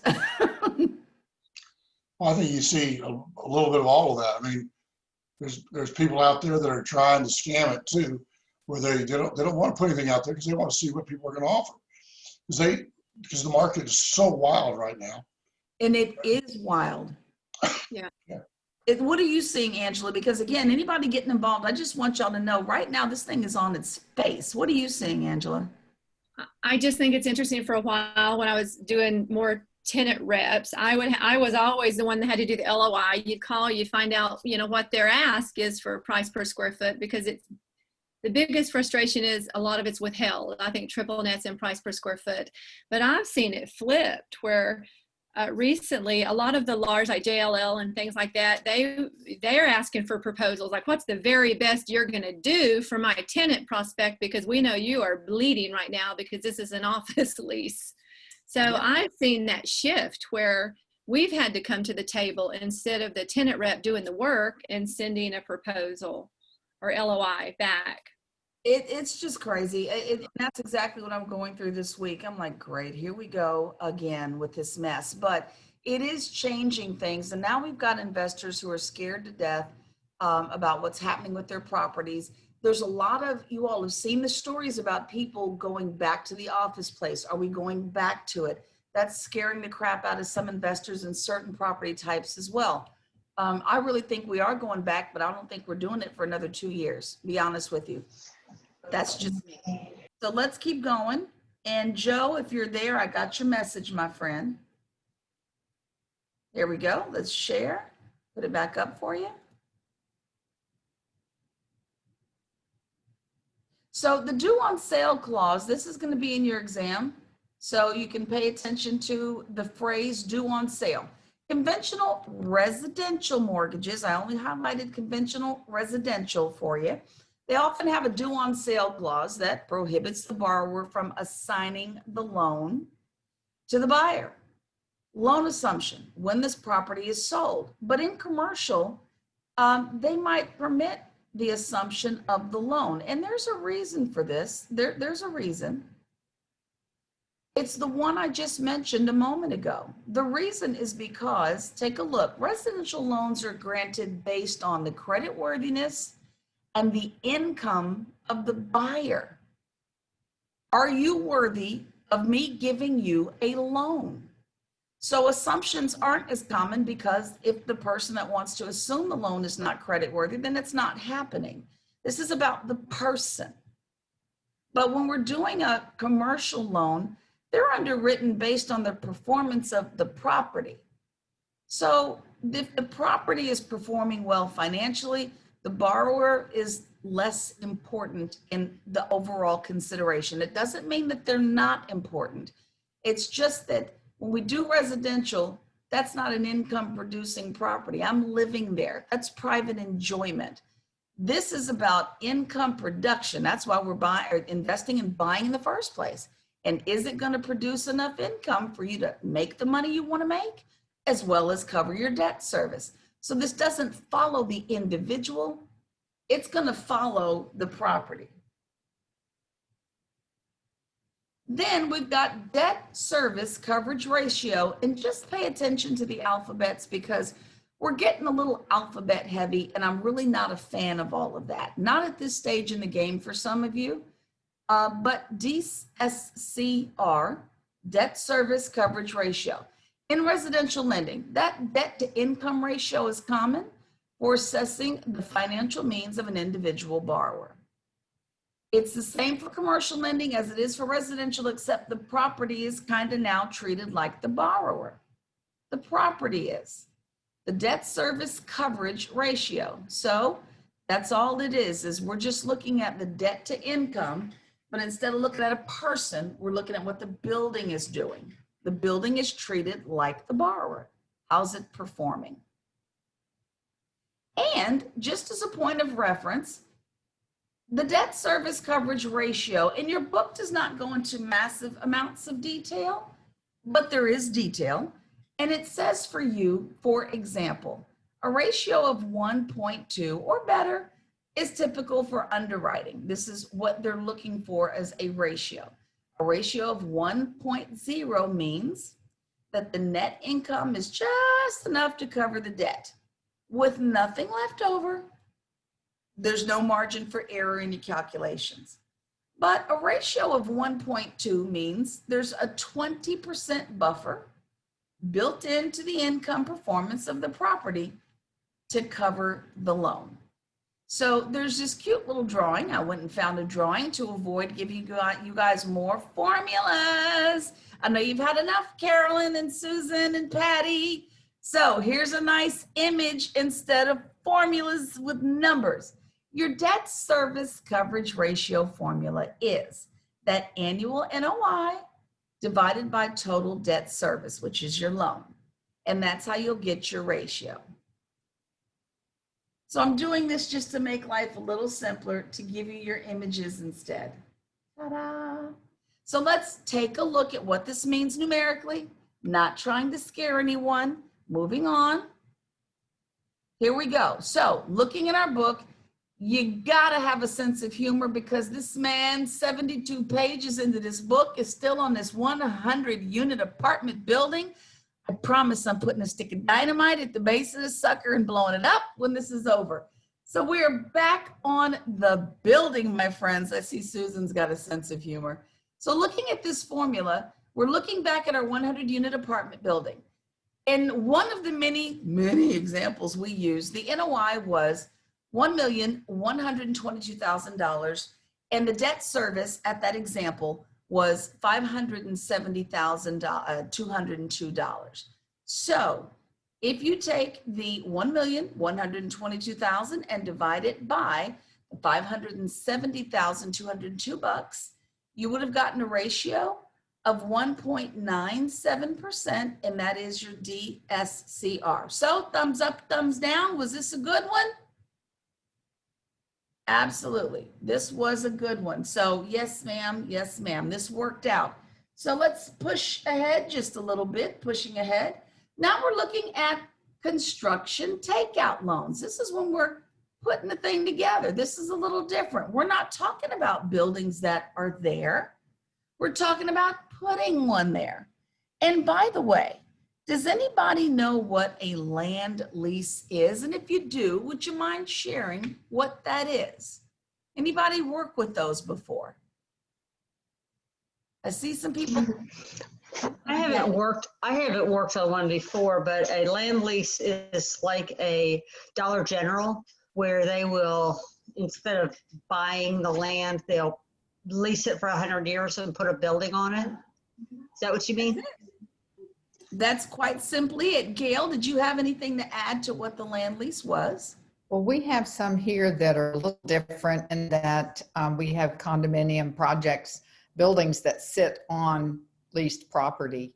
And so they pay a monthly fee along with their HOA dues for the land lease. And those are treated differently. The deeds are different. You know, they're treated differently than just a regular condo with that's fee simple. Very true, very true. And to Patty's point and Gail's as well, sometimes for land leases, you may see a sign out there in the world that says build to suit. You know, that might be an indication that it's land leases, but Patty said something key. I'm glad she said it, because if you're involved in a ground lease, I do not, where's Matthew's face? I got to see Matthew's face here. Here it comes, Matthew. You ready for the pitch? The wind up in the pitch? Listen, if you're doing a 100-year lease, okay, it could be a 50-year, some of them are 75, but like she said, 100 years long. Can you not get half the first month's rent, please? Matthew, let me see your face. That is a residential habit that some people bring in with them. There are 1,200 months of rent that are going to be paid. You got half a one? Now, you need to structure your commission so that money is coming in on a certain basis, or you need a certain percentage, but it's got to be bigger in my world than half of 1 month's rent. Now, has anybody ever concluded one of these transactions and had anything different happen? Please don't confess if you got half of 1 month's rent. Has anybody done one? Just want to say, you need to make sure though that you got your fair share of that sucker, okay? But Matthew, I'm not even kidding you. One of my students came to me, not for this class, something else, and said, I'm so happy I had a land lease and it was 75 years and I got half the first month's rent, and the first month's rent was like $10,000. So she was happy with the $5,000. I was like, don't tell nobody that publicly, please. Don't say that out loud. So if you guys should see that with regard to construction, just get a lawyer, work out your money. Just don't stop at half 1 month's rent. Back to the construction loan. I feel the need to protect your money. There's a phrase here that's very important. It's called takeout. So construction takeout loans are often permanent loans. They're used to replace short-term loans like construction loans. Construction loans are short-term loans. We're going to get the thing built, but we're not trying to be in bed with you for 10 years. No, you get her done, 2 to 3 years, let's knock it out. Construction loan disbursements are made gradually as the development progresses, and the terms do vary, but they are rarely made without a commitment from a lender for the permanent loan first. There has to be something that takes this thing out. Now, let me get you to the next slide to help you out here. Part of this is on page 72. Part of this is what's from the internet, which is why you see both a page number as well as a camera. The SBA actually has something called the SBA 504 loan, and it allows for business owners to finance construction costs, closing costs, some soft costs like architectural fees, some engineering stuff, little title work, and other things associated with this loan. Furniture, fixtures, landscaping, signage can also be included. I was a little shocked. I didn't know this product existed. That's mainly because I'm not the investor, I'm the property manager, but it's there. So just bear in mind that it's mentioned in the book. This is just additional detail. Well, one thing you should always ask about a loan like that is the SBA usually wants personal guarantees. You got to be very careful with that. Yeah, absolutely. And this is when I love to take the back seat. I think, Taryn, this is why I like the property management side of it, because of the liability associated with advising incorrectly. I do like caring for the building better, but that's just me. And so thank you for the note on the personal guarantee, because he's absolutely correct. Let me put this back up for you to see. Again, some of it's in your book. Okay, so the 504 program says it can't be used for working capital or your personal inventory. They say that it can't be used for consolidating or repaying debt or refinancing. But if you are interested in more information about it, get an image of this link. There's more information, and there is a lot more information. This is not something I'm educated to speak on, but the book mentions it. So I wanted to definitely put it out there for you. The next slide has some stuff in it that is relevant to your exam. If I can, there we go. So we've got commercial bridge loans. Like our dollar, we need to bridge some stuff here. Your bridge loan is a mortgage that bridges the gap between the expiration of a short-term loan and a more permanent one. And it can apply either to residential or commercial properties. But again, commercial bridge loans are short-term loans, maybe to acquire a property when permanent financing is not available. And here's an interesting point. Or because the property is distressed and needs repairs first before it can be underwritten by a lender. So you may have a bridge loan, short term. What do you guys, there's another phrase for this. There's another phrase that a lot of people hear out there, hard money loans. Some people will use that phrasing to express that this is a short term. There it is, Raymond put it in there. Hard money, exactly. The hard money would make you think that someone's handing over cash. It's not actual cash, but interest rates are higher, needs to be repaid quicker because of those interest rates. But there are moments when you can get a short-term bridge loan, get this property up to par, and then get your long-term investment, or excuse me, loan for leverage. Upfront points too. Amen. So there's a lot to know about lending, and your best bet, get yourself a lender friend. If you're a Cat Williams fan, he always says, get yourself a certain kind of friend. In this case, get yourself a lender friend. And take a look at this. Capital structure and finance. Now this one we're not going to dig too deep in because we're going to actually do some exam review and then go into lunch, believe it or not. So we're going to hit capital structure and finance, but we're not going to dig deep into it because there's too many ways this can be done. And we can't make you believe that one way is the only way. Let me put the thing back up for you to see it. And then we do exam review. Told you we're going to get it in a couple times, y'all. So on page 73 of your book, there is capital structure and finance is where we're going with this. And the author of the book just wants you to understand it. It pertains to a particular structure where debt and equity interests are assigned and ranked. Now, you guys know this stuff on a residential level. You already know it. Who's the first tier lender? Who's the second tier lender? Who's getting paid first? Who's getting paid second? Sometimes HOAs are getting their money paid first. Sometimes just there's a ranking in terms of who gets paid first. That also comes into play. But take a look here. We mentioned that the lender's loan to value requirement of 60 to 70% is in place. And we assume that the difference would be made up with some cash. That's your investor's money. They're going to stick a little cash in there. But there are other alternatives to reduce the amount of cash they put in there. So there's still stuff we can do to reduce the amount of money thrown up in there. And then we got mezzanine financing. The term mezzanine just refers to intermediate floors of a building, and it means as debt, it can be thought of as the middle lender. Now, just because I'm weird like this is a picture of a mezzanine right there. The loft is the thing at the top. The mezzanine is this tier that's in the middle between floors. I did that because somebody's brain is going to go, but isn't that another floor? No, it's not. It's the mezzanine, just showing it to you. Some people's minds just need to see it. But take a look at this pyramid. All it talks about is that certain people are going to get paid first in the order of things. And so with regard to financing, here we go. There is risk for lending.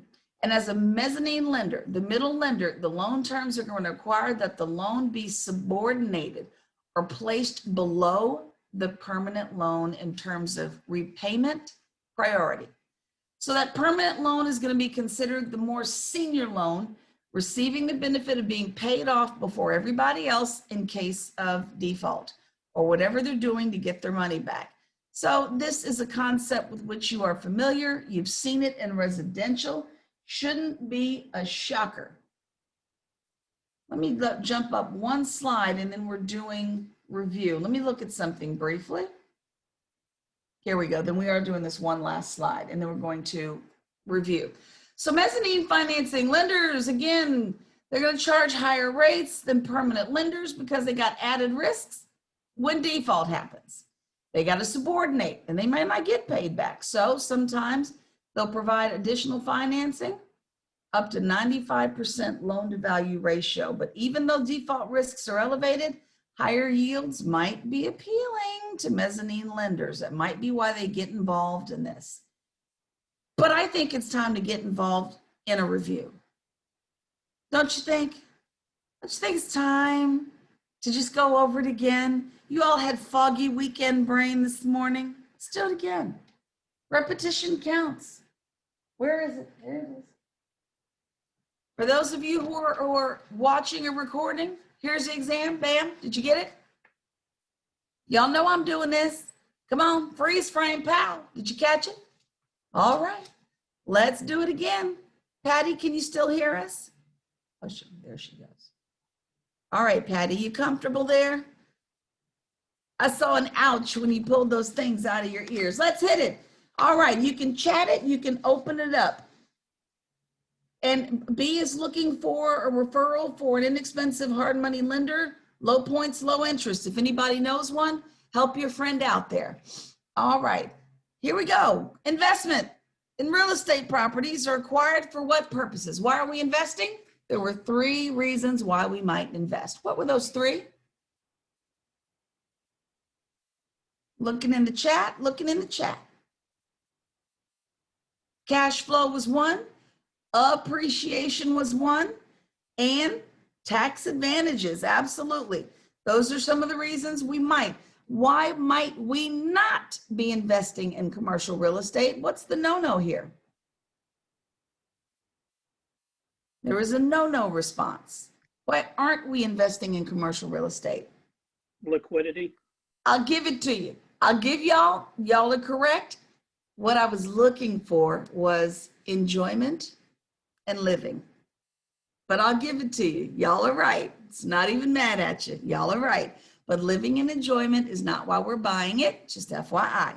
All right, how about this one? The CCIM Institute is the bomb. True or false?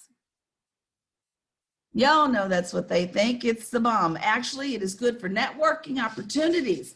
It is influential in the community, and it offers a designation for those who qualify. It's also super expensive and takes some time on your part. Let me just warn you now, for people, there's some folks in this room who shared with me that they started, couldn't finish. So if you're gonna do it, be ready to get involved in it. All right, here we go. The following practices require a license. Is it home inspection? Is it rent collection? Do salaried property managers need a license? It's rent collection. I want you all to not get caught up on a trick. Home inspection was one of your choices. It requires a license, but not a real estate license. Does that make sense? It is a trick. It's gonna catch you. So don't go, wait a minute, the choice isn't there. It is. All right, so here we go. Commercial agents often exclusively represent home.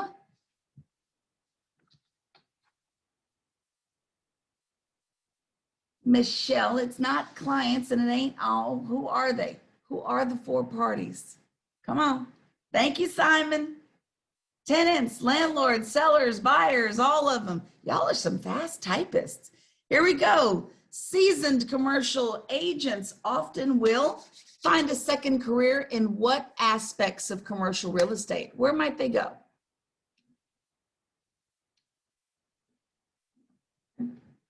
They're coming to the dark side with me, facilities management and consultation, absolutely. And let's be clear, what kind of consultants? Let's finish the thought because you'll get caught on the exam. What kind of property consultants? Thank you. Property consultants, that's going to be important for you to note. Ownership structure that many of you like. I'm just curious, what property structures do you like? I'm looking. I see some LLCs in the room. I see some S Corps in the room. With all that said, Which one of these structures out there in the world? Oh, wow, I see a big fight between LLCs and S Corps. Which one of them, no, is just not ideal for us as business owners? Which one is not ideal? There it goes, Gwendolyn hit it first. Sole proprietorships, not ideal for us. Taxes are too high. I hear one peep about taxes today and I'm shutting down the whole class. Let's keep going. Investment risks can increase under what conditions? Do you remember the conditions under which investment risks might increase? Do you all remember? Is it when positive leverage is created? It's when negative leverage is created? Or high leverage something? What's that last word? High leverage. There's a word. Ratios. Thank you very much, Raquel. High leverage ratios. Those are some negative points here, negative aspects. Here we go. When comparing several competing investment choices, you got choices. What are we not going to consider on this short list I'm going to read to you? Are we not going to consider the risks associated with holding each of these properties? Are we not going to consider market liquidity? Are we not going to consider opportunity cost of capital? Or are all of them to be considered?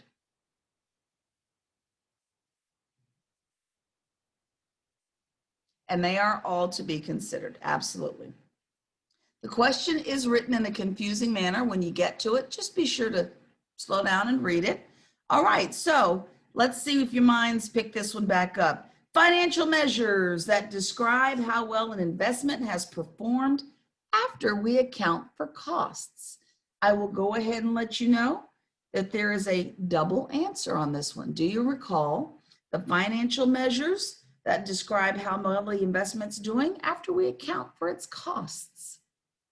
There you are, ROI and ROR. I see Rio, that means someone's mind wants to get the heck out of here. It's all right, Angela. But it is the rate of return and also return on investment. Let's see what else we need to cover. All right, leasing, come down, listen. I don't want to have a fight about this. I'm just going to do it anyway. Leasing commissions, I'm going to skip it. Hold on. Y'all know it was an NOI question. We're going to skip that. Okay, leasing commissions paid to brokers are an expense adjustment to which of the following? Your net operating income? Is it your effective gross income? Your potential gross income? Or none of them? And bear in mind, I'm changing up what's actually written down here, but in the case of the ones I threw out at you, none of them. When does it come into play? When do they start accounting for our commissions? It comes after the calculation of what? After NOI, absolutely. Whoop. All right, a twist on the same formula. Property has an effective gross income of $500,000, all right? It's got $100,000 in operating expenses and only $10,000 in capital expense allowances this time. Now, what is your NOI? I gave you some different numbers. So again, oh, well, excuse me, begging all of y'all's pardon. Calculations done. 390K, absolutely. So with the 500,000 in effective gross income and the 100 grand in operating expenses and the 10 grand in capital expenses, we just subtracted our expenses from our income and we got the new number. Excellent stuff. All right, so any rent abatements, like 1 or 2 or 3 months of free rent, should be removed from what? What are we subtracting rent abatements from? And we actually just looked at a formula when we did the quiz. From your potential gross income, because you literally just got rid of some potential income. You gave away 3 months of rent. So there you go. Let's look at this one. How about,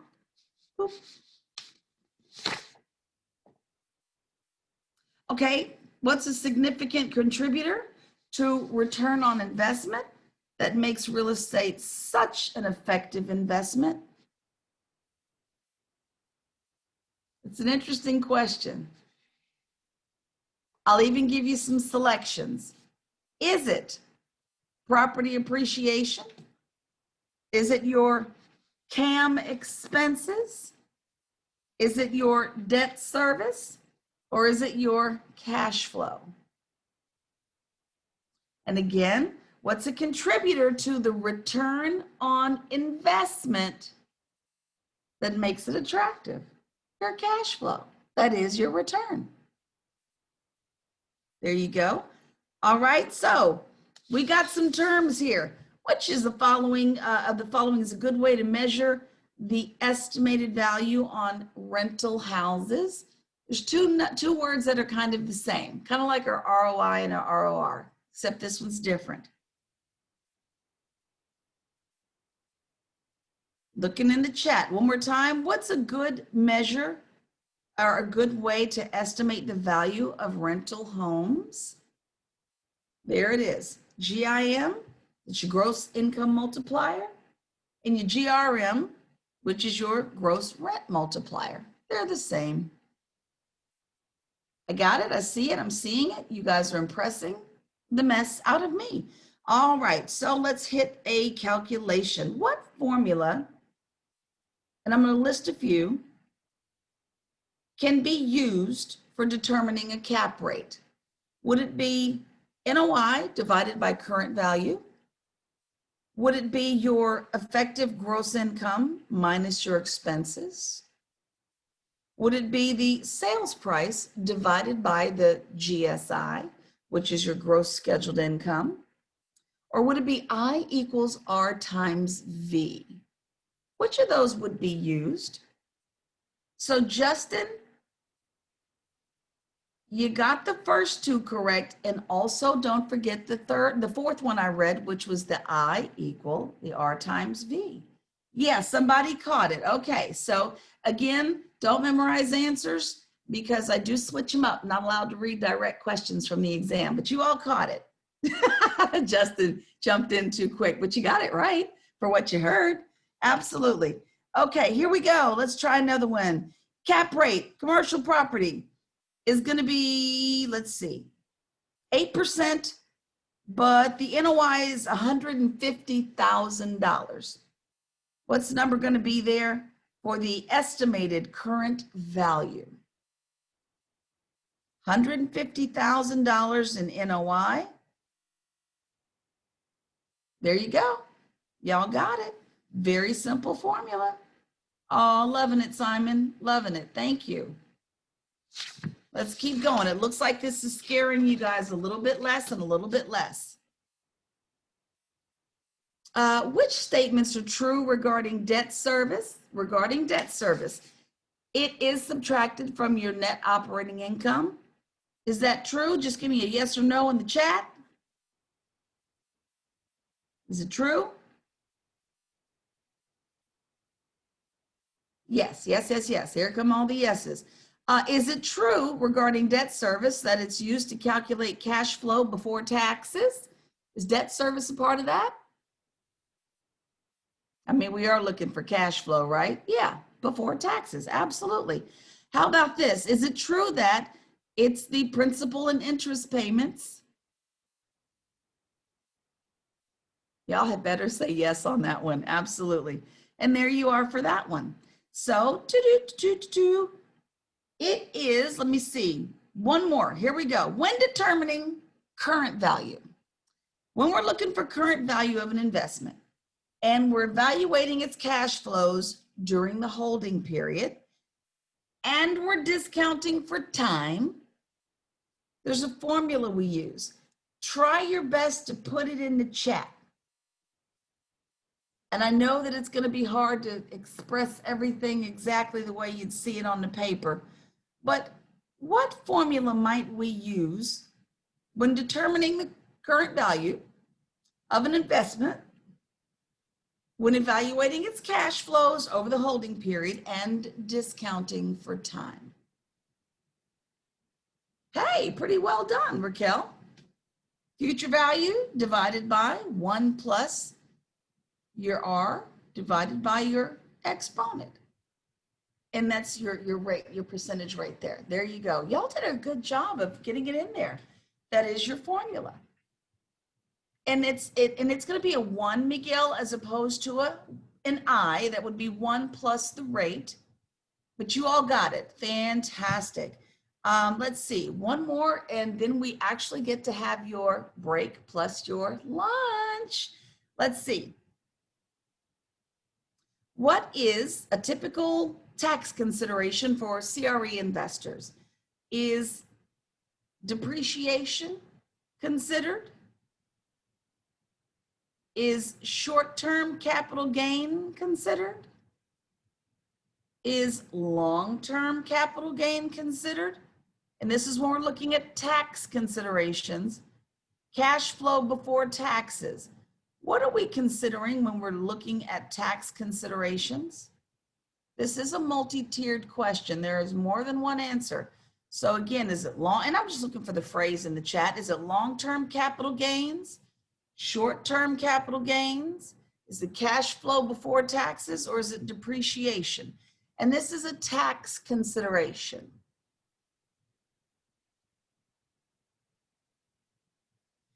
We're looking at, just to be clear, long-term capital gains and depreciation. Depreciation absolutely has to be accounted for when we're looking at, and Angela caught it, long-term capital gains. So what you've got here is a two-tiered answer where we're looking at long-term capital gains and depreciation. It doesn't mean someone else is not considering short term, but I'm just telling you now what you're looking for. With all that said, it is time for your actual break flowing into your lunch break. So I want you to go enjoy. I'll see you back here at 1 o'clock. And I promise we're going to continue to review because I can see the minds sharpening. I see it happening.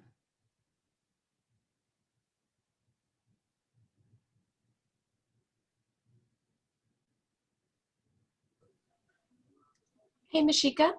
Yes. I'm going to have to sign off at about 2:30 today, and my colleague Anna Brown is going to step in and monitor for me. So when she joins, I'm going to send you a little chat letting you know to have her become a co-host with you. Will do. And can you email her the after lunch? I'm going to email that at right when we come back from the break. Okay, cool. Thank you.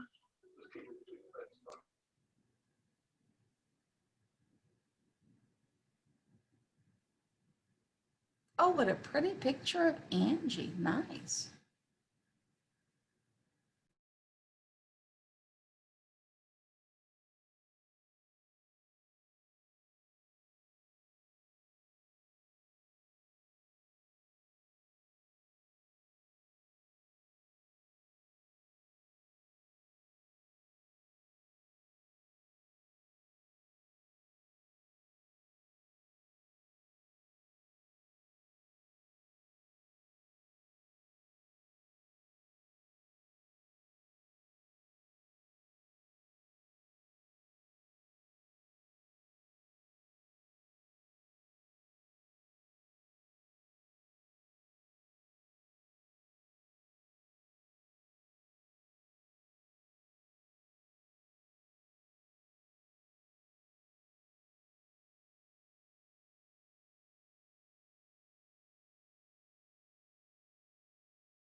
Hi, Mish, can you hear me?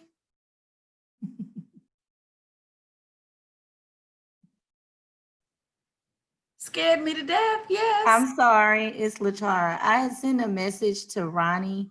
I have a parent-teacher conference tomorrow from 1 to 2 o'clock. I cannot reschedule it, unfortunately, so I wanted to see about that. Do I need to just email Ronnie? Hey, Latora, I'm actually here. I'm sorry, I didn't see it. Okay, I'm A little sorry. bit. I just needed to know. No problem. So, so what we're gonna have to do is allow you to make up the day. Okay. The reason for that is that if you're not able to make up that hour and take the test with the group Mhm. same day, then TAR counts it as a makeup day. So you have to make up the whole. So basically, it'll be the course in October, which we have with Ginger. You'd have to take that final day and test together on the same day. Okay, that's not a problem. Thank you so much. Did you So shoot I me a just won't message or log an in. email, by the way? Okay, great. So I just won't log in tomorrow and I can make that up. Do you know the And exact date in October? Yeah, you know what? Do me a favor. Shoot me an email directly, Ronnie at HAR. I'll reply with the date, get you registered, and there is a $50 fee for that, by the way, that TAR charges.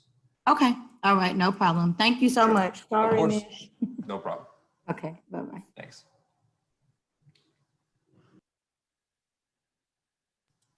Yeah, Mish, that was one thing I didn't say earlier. When talking to John, he did mention that it's if they can't make up that time before the class is over, then it's going to be considered a makeup. So, for example, if she would have missed today, I could have maybe let her sit during lunch tomorrow for an hour and watch the recorded information from today, which then she could have taken the test with us and there would have been no makeup needed. So I think anyone missing the final day is going to just have to make up since it won't be pre-recorded yet where we can actually show it to them. So, Wow. yeah. Okay, I'm gonna definitely Hey, Johanna, she could have made up today, tomorrow by taking the hour that she missed, but she missed more than that now. So she's going to have to make up the whole day as well. Gotcha. That's I got to get this in writing. You know this. What's interesting is like, you know, we're always proctoring. So I'm like, the only way I could have allowed her to make it up would have been to sit during lunch for that hour. And if that wasn't the case, then it's almost impossible to get her in early because I'm checking you guys. I don't know how early we could technically get in or even late with you know, our work schedule with HAR. So Yeah, absolutely. Wow. yeah. Okay. So, I'll be working with Deb and the rest of them to really just kind of nail down how we're going to handle this in the future. Because I mean, you know, it happens, but you don't think about it up front until right, it comes on the table. So thanks. right. Appreciate you. Cool. All right.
All right, folks, everybody kind of mosey your way on back. Mosey your way on back.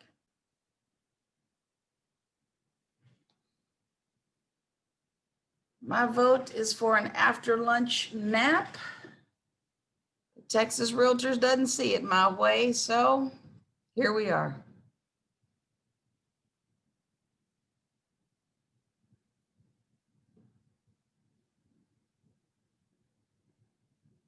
The cool eventually came. It is nice and cool and beautiful outside. I don't know who got out there, but boy, it's nice out there. All right. Let me get rid of the food picture.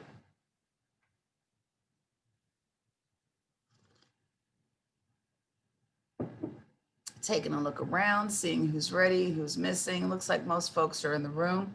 Monitors, I think I have all of you who need to be co-hosted. Did I miss any monitors? Because a few of you were lingering without co-hosting. Is everybody good? I think that's a yes.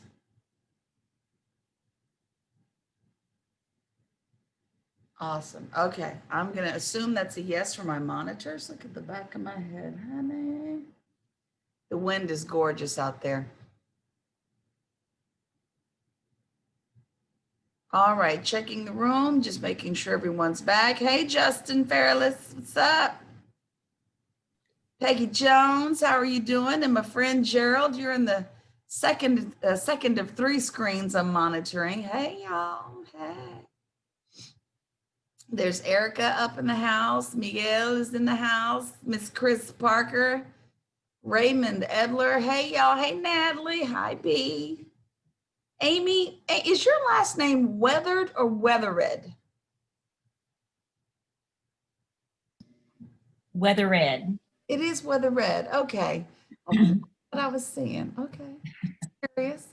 Simon Hall and Laura Rivas in the house. Martin Vasquez, are you a monitor? Or you're one of the peeps? Miss Twania is back in here in one piece. Victor Flores, wonderful. That's my second screen, people. And Raquel Berger. Raquel, I have to give you the award for the best, what is it? Stop video picture. That's your dog, right? Every time. I'm going to have to use 2 phones. Who is that? I'm going to have to use 2 phones. 2 phones. I'm going to have to use 2 phones because my computer keeps going in and out for some reason. I'm not sure why. Who is this person? I can't see. It's 20. Hi, 20. Okay, 20. Yes, ma'am. That's fine. We'll be able to see 2 devices. And then Raquel, is that your dog that I'm seeing? Yes, well, it was Chewy passed away in May. Oh, sorry. But that's Chewy. Well, honey, Chewy has me looking frightened every time I flip over to the screen. I forget that it's gonna be Chewy and not you. But I love it. I don't know how you got the picture, but I love it. And I'm 3 dogs in, so this is my last one right here. All right, so we were just doing exam review to make life easy. I told you we do this kind of often just because repetition is also a great teacher. It's just that we don't get to do a lot of repetition because we're a one-hit wonder. We get into a concept, we got to get right back out of it. So let me get y'all back where we were going. Get my cataract all focused up. And I'm so not lying about the cataract. I really need to get that taken care of. So anyway, let's, the discount rate. What does the discount rate take into account? What does it incorporate? It's something that belongs to the investor, but it involves their what? And I'm looking in the chat since you all tend to favor your chat. What does the discount rate tend to incorporate? The risk premium, absolutely. And I might creep into exam review for today just to see how far we've gotten. Let's see, how about, I'm gonna say something, I want you to catch the thing that is incorrect. I'm just gonna say some things, you catch what's not correct. So, terminal cap rates for 10-year holding periods are calculated all the way out through year 11. Okay, let me see. Terminal cap rates represent the estimated property value at the end of a holding period. Looking in the chat, not yet. No one's identified it. How about going in cap rates represent current value going into the property? Those are all true, absolutely. So what about this thing? Going in cap rates represent current period NOI.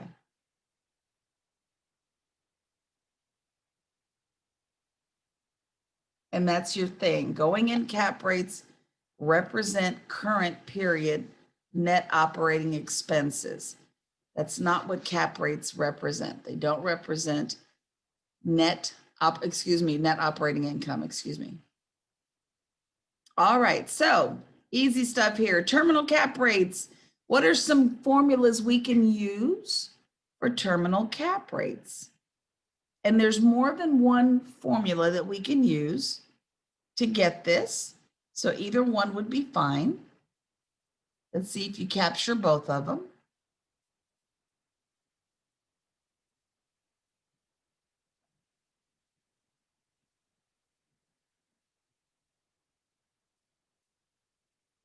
Oh, wow, I'm loving what Simon wrote. Go ahead, Simon. Okay.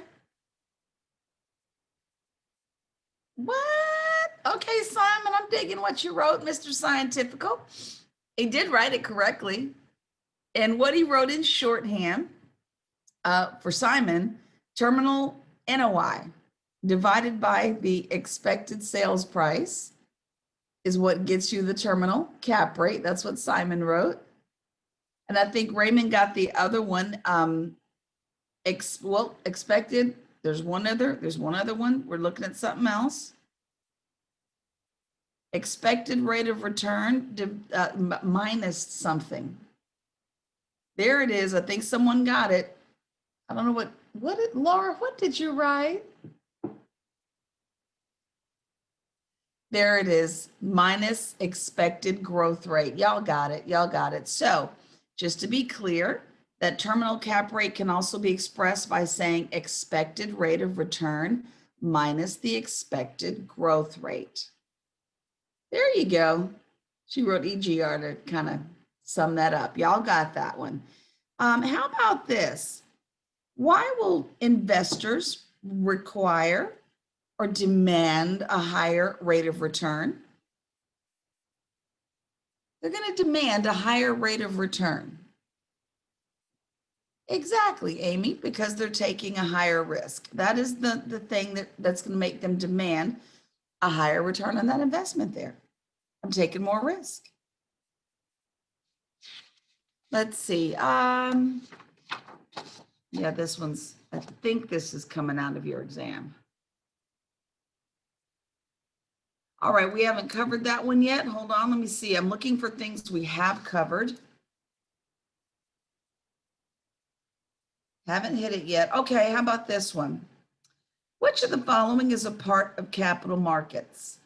Private equity, stocks and bonds, none of those, or both of those?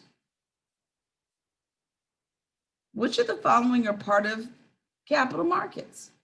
Stocks and bonds, private equity, both of those choices, or none of those choices? Absolutely both. I know there were 3 choices, but there's a combination in there. All right, let's see. Got to find things we've covered. Pooled up commercial loans contained in a security are referred to as what?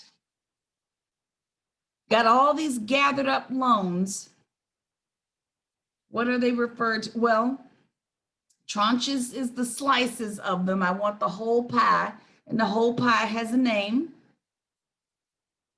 There you go. And you guys got a couple of alphabets reversed, but that's okay. I'll take it. Commercial mortgage-backed securities, but that's all right. Y'all got the alphabets. We're good. But tranches are slices of the mortgage-backed securities. So be careful of that. But you did catch the concept, and that's good. You guys are already there. So due on sale clauses. What kinds of transactions are due on sale clauses usually seen in? Residential loans, mostly residential loans. We're not letting other people assume the loans. I need the money paid, let's go. So we're usually doing this in residential sales. Let me see what else we've covered. Nope, we haven't covered that yet. I'm just gonna ask because I wanna ask. And these, I'm just asking you for examples. I'm not even reading off choices, but what areas of the country have land scarcity? What areas of the country have land scarcity? And let's go for cities, specific cities. I can see why you answered that way. Give me some cities. Definitely New York. Oh my gosh, best example. Give me another city. There's another city. It's interesting. And it sure ain't Houston, I'll tell you that. I don't think it's anything in Texas. You're going to hear about it later. It'll definitely be highlighted for you. But we definitely, New York was one of your selections there. Let me see. Much of this we're about to hit. We hadn't hit it yet. Let me see if there's anything else in here we've touched. Not quite yet. Oh, here's one. Commercial real estate loans are primarily based on which of these things? The condition of the property, the financial performance and history of the property, or the borrower's financial outlook, picture, credit. History of the property, absolutely. And another consideration is the condition of the property as well.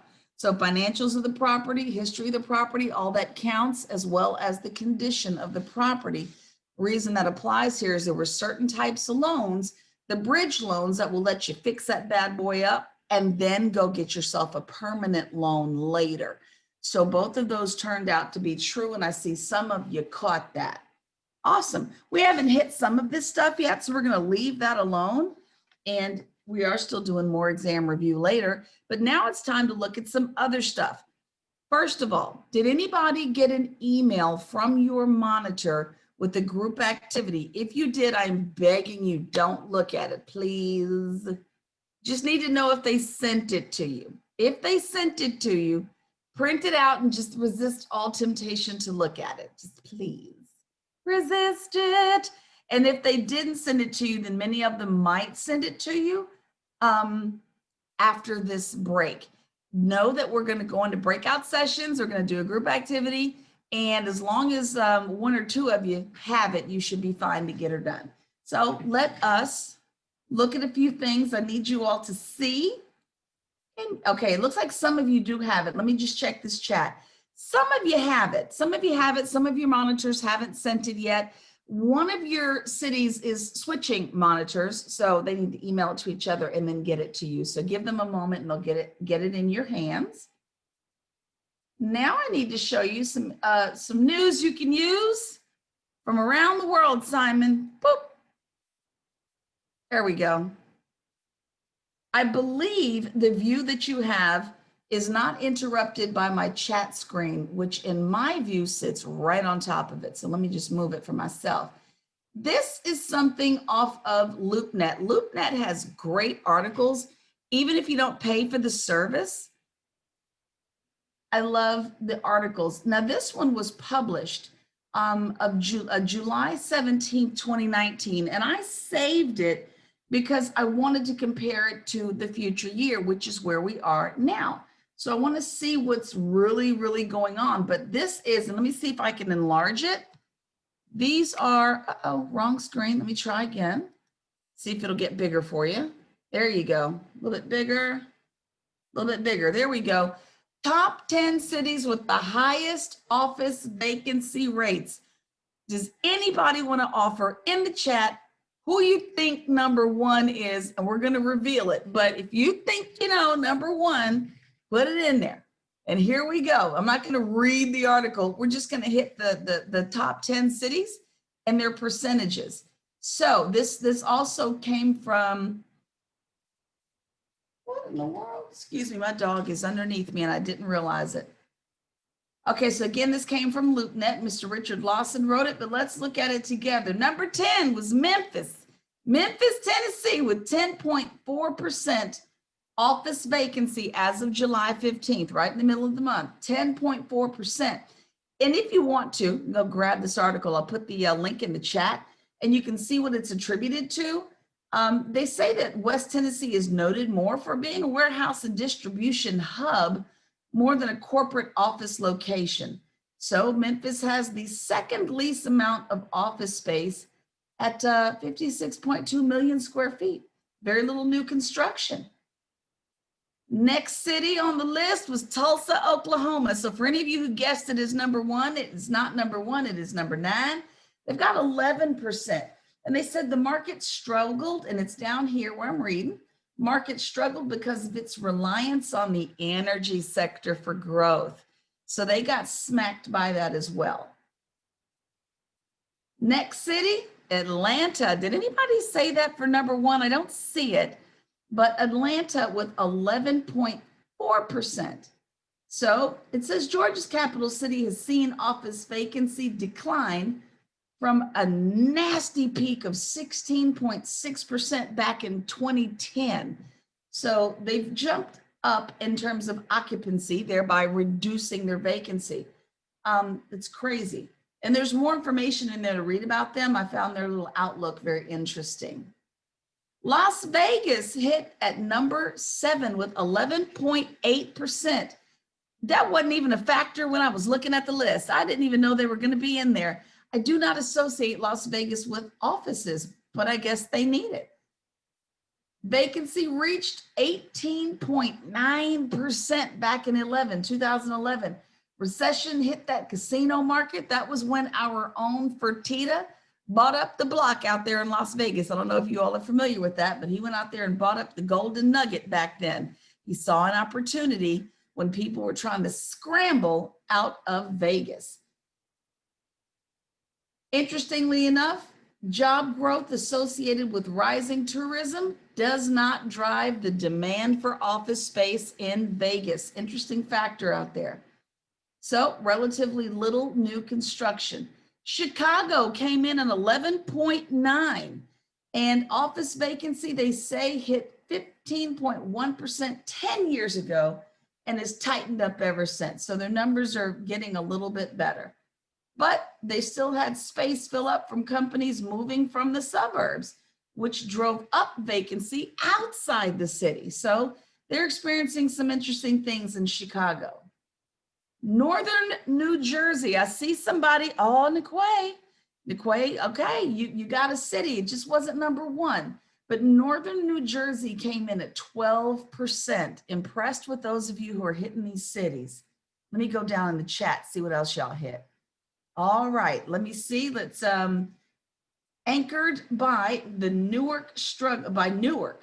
struggled for a number of years as the region's dominant pharmaceutical industry went through a spell of consolidation. That's what kind of did them in. Very interesting.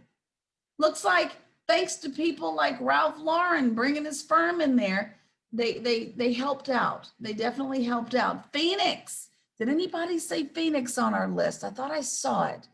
Phoenix coming in at 12.1%. Arizona's capital, like Vegas, got hammered by the recession. Look at this nasty number. In 2010, vacancy was at 20.4%. I would have screamed and lost my mind at that time. So now there's some companies taking up some space out there. House, Waymo, OfferPad, boo, ZipRecruiter, and Amazon. And I'm loving that Amazon came and swung it around here. All right, we're getting into our top 3. Washington, D.C. at 12.9%. This is your last chance to guess on who was number 1 because it's coming. 12.9% in Washington, D.C.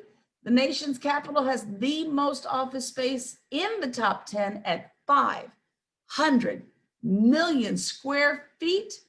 Although its vacancy rate has stayed roughly the same for several years, it did peak in 2015. So let's get to the number 2 city. We're getting closer, y'all. Dallas Fort Worth at a nasty 14.8%. Despite the vacancy rate that is 5 points higher than the national average, Dallas has the second highest amount of office space under construction. How about that? With 10.1 million square feet. Employment growth has been seen as a big factor in driving the demand for construction. Makes you wonder what the new buildings are going to offer that the existing vacancies do not. And number 1 was, y'all know who got that right. Y'all know Matthew came in there and got that right. Come on, Matthew. Houston with a nasty 16.5%. It has risen above recession levels. Back in 2009, the rate was at 13.4%. It had dropped by 2014, but as of last year, it was back up 16.5%. So there you go. This is what we're looking like. We are number 1 for vacancy, and I'm not sure how much better we're looking now thanks to COVID. Wanted to share that with you. I'm going to put in the chat the link to this article just to remind yourself. Store the link, go back, and then see how we're looking after reports are updated for this year. I'm itching for current reports. And those reports are very fluid right now because of all the changes, but the link is in the chat. Next thing to show you guys, and there's lots to show you, but there is a lot of information out there for you guys to kind of get a hold of and look at. So take a look here, BizNow. I like going there every now and then to see what they're talking about. Airport retailers facing painful long haul recovery. These are those people selling things in the airport. And absolutely, Matthew, I'm checking you out in the chat, my friend. They're contemplating changing their business models because who's in the airports right now? These people put up a lot of money to be retailers in airports. Now nobody's in there. So they're gonna have to change their business models to accommodate the fear of flying that some people have right now. It's an interesting article you can go read. Let me see if I can increase the size of this page for y'all. There we go. And if you just scroll down, the US may lose 20% of its workforce to childcare. Interesting to note, workforce being lost means fewer people leasing up commercial spaces. We must get in here and read. Woo! Wellness was a priority from the start. Well, that's interesting, absolutely. Podcast. Now, this one got my attention. Why worker strikes may proliferate in the warehouses. So that's a market that may suddenly be hit as well. It's a segment of industrial. Lots of stuff going on, hotter than ever. Construction tech still has plenty of flaws, no stuff. I have no idea. Does anyone know what the cardinal allegedly linked to Vatican real estate scandal resigns is all about? Is anybody involved in that? Is anyone, I see the look Michelle's given. Michelle, that was my face. So there's stuff to go look at, but there's all kinds of information. And then there was this. This got my attention. California had a commercial eviction moratorium. And it's extended till 2021. We did not do that here in Texas. In Texas, we did a moratorium on residential evictions. I find it interesting that California said no. So let me just put this on pause for a second. Look at this. IWG threatening landlords with bankruptcy unless given rent cuts. Okay, let me pull this down for a second because that gets my attention in a big way. Does everyone understand? Let me get back in here with you. When companies that big occupy that much space, threaten bankruptcy, is everyone familiar with what that means? I'd love to hear from some of you who do know what that means, because that's ugly. Looking around. What sort of, what are they filing? What chapter are they filing? Don't know which chapter, you know, either reorganizing the debt or eliminating the debt. Don't know which one because I haven't read the article either. But Wouldn't ma- It's because they have a stay of execution automatic with a bankruptcy filing, and until the judge has lifted the stay, nobody can touch them with a 5,000-foot pole. that's it. You're stuck. And they're not paying nothing. This is why we love personal guarantors on leases, because if the business goes and files bankruptcy, we don't care. I'm coming after you, Mr. Tenant, to make good on this lease. And that's the lowest level of what you just said. And who was that said it? Who was it that spoke that? Peggy. Hey, Peggy, well, you hit it on the head, because until the filing and the case are done, I can't do anything with you. I can't put you out. So when they say they're threatening bankruptcy, oh, that means something. Investors get itchy with stuff like that. So BizNow is a really cool resource. Office at Regis at City Center. Office at Regis at City Center. Uh-oh, Sharon. Cardinal spending money on personal interest. Thank you, John. That means that's a story you're following. And then let me show you guys one other set of information. There's so much cool stuff out here. Share. All right, we're going to dig around. We're going to do this more than this, just this one day, but take a look here. I'm digging around in the commercial side of Texas Realtors website. If you've never really dug around, let me enlarge this page again, see if I can make it a little bigger for you. Hold on. It's not letting me do it. I think we might, there it is. See if I can enlarge it. All right. If we go to the tab called specialties and you drop down to commercial, there's some interesting stuff for you to use. We've got tools, we've got all kinds of stuff available, information. Look at y'all making history right there, getting that specialist certification. All right, just let's move on. That's y'all. Take a look over here. We've got some commercial addenda for COVID-19, and there are some resources from some of Matthew's favorite organizations. You know, I'm being facetious. I love me some Matthew, but there is some guidance and there are some resources from IREM, from Moody's, from CCIM, from NAR about what we're doing with regard to COVID. So if you're looking for some assistance with, you know, what is the industry doing? Those are some of your areas you can check. Of course, you can get your market reports here. And let's come down just a little bit. Where do I want to send you? There was something I wanted you to see in particular. You've got some NAR commercial resources. There's a list of them here. There's member services just for us, because not everything is about the residential world. There's research in case you need it. Access to all the institutes that we kind of been dropping all day long. If you want to find them in one place, you can. The commercial committee, get in it. Apply for it. Does anyone in the room, has anyone ever served on a committee, either on your local board or at the Texas Realtors level? Has anybody done it? I see Quentin, I see Peggy, I see Sharon, Angela. Let me get to the other side of the room here. I see Lucy Cadenas. Thank you very much. Guys, if you want to have some say in what happens, what's available, what the heck we're doing, do your best to remember to get on those committees, because it matters. What you say and think absolutely trickles down to the members. The benefit of being in here today is everything you've told me has trickled up to the bosses. So they're seeing everything you've had to say, but getting on those committees definitely puts you in line for being heard. And then we've got property searches. So you've got, of course, got your realtor property resource. And let me see, I think I wanted to send you here, I believe. There we go. So commercial listing platforms and tools. You want to start researching some stuff. Where can I go for data? I don't have CoStar money, and that's a reality. So there's some tools here.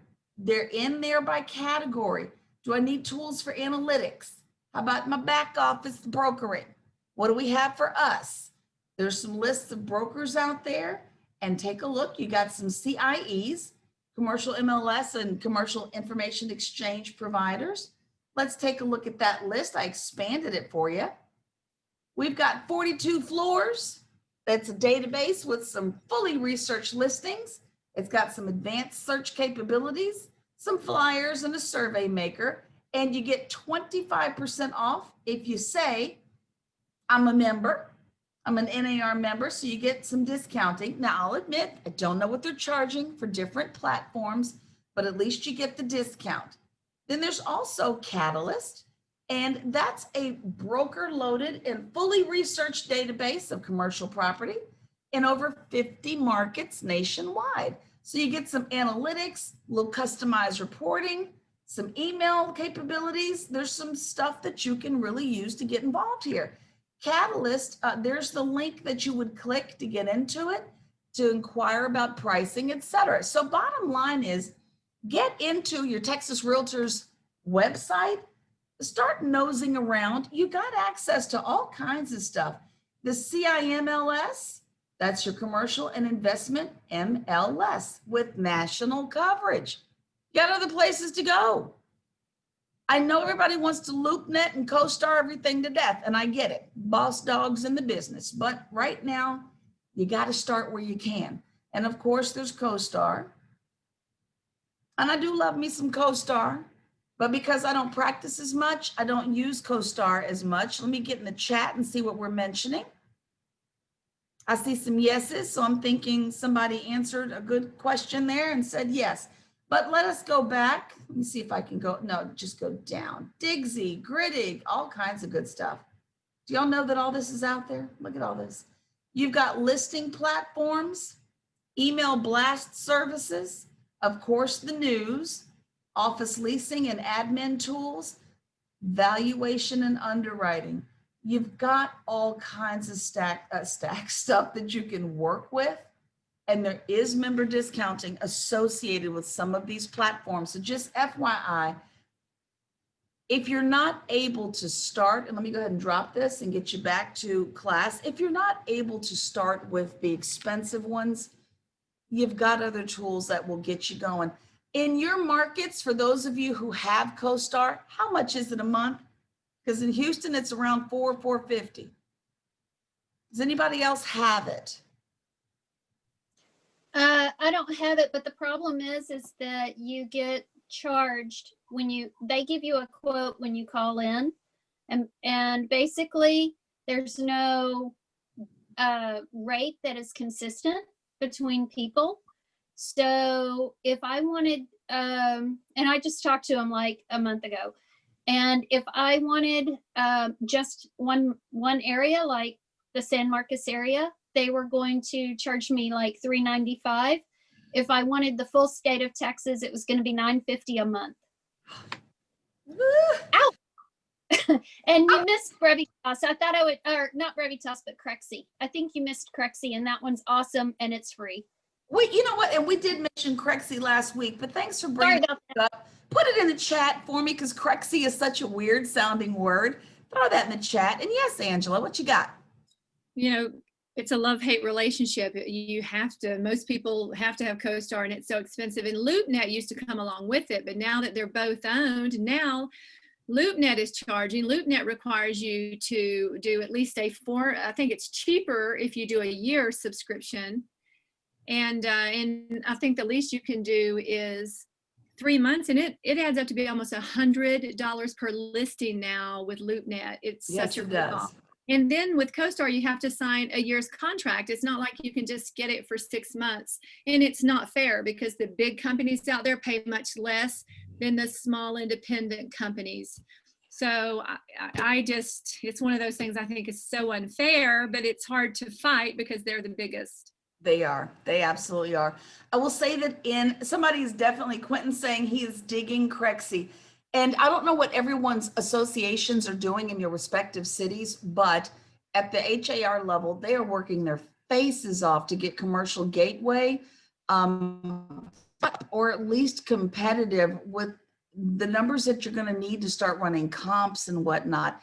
It's tough. Everyone goes to CoStar. And as one of the people who worked for the corporations like CB Richard Ellis and Jones Lang LaSalle, I will tell you what they do is they call us property managers, the boots on the ground people, every single week. They're annoying with it, but they're efficient at it. And every single time they call, they want to know who is leasing up your space, what are the rates that they got the space for, and that's how they're able to keep the data so relevant, because they call property managers and get that data from us. And so you'll get things, for example, like you'll get a profile of the tenant mix, who's in the property for retail property. You've got two major, big box tenants in the property.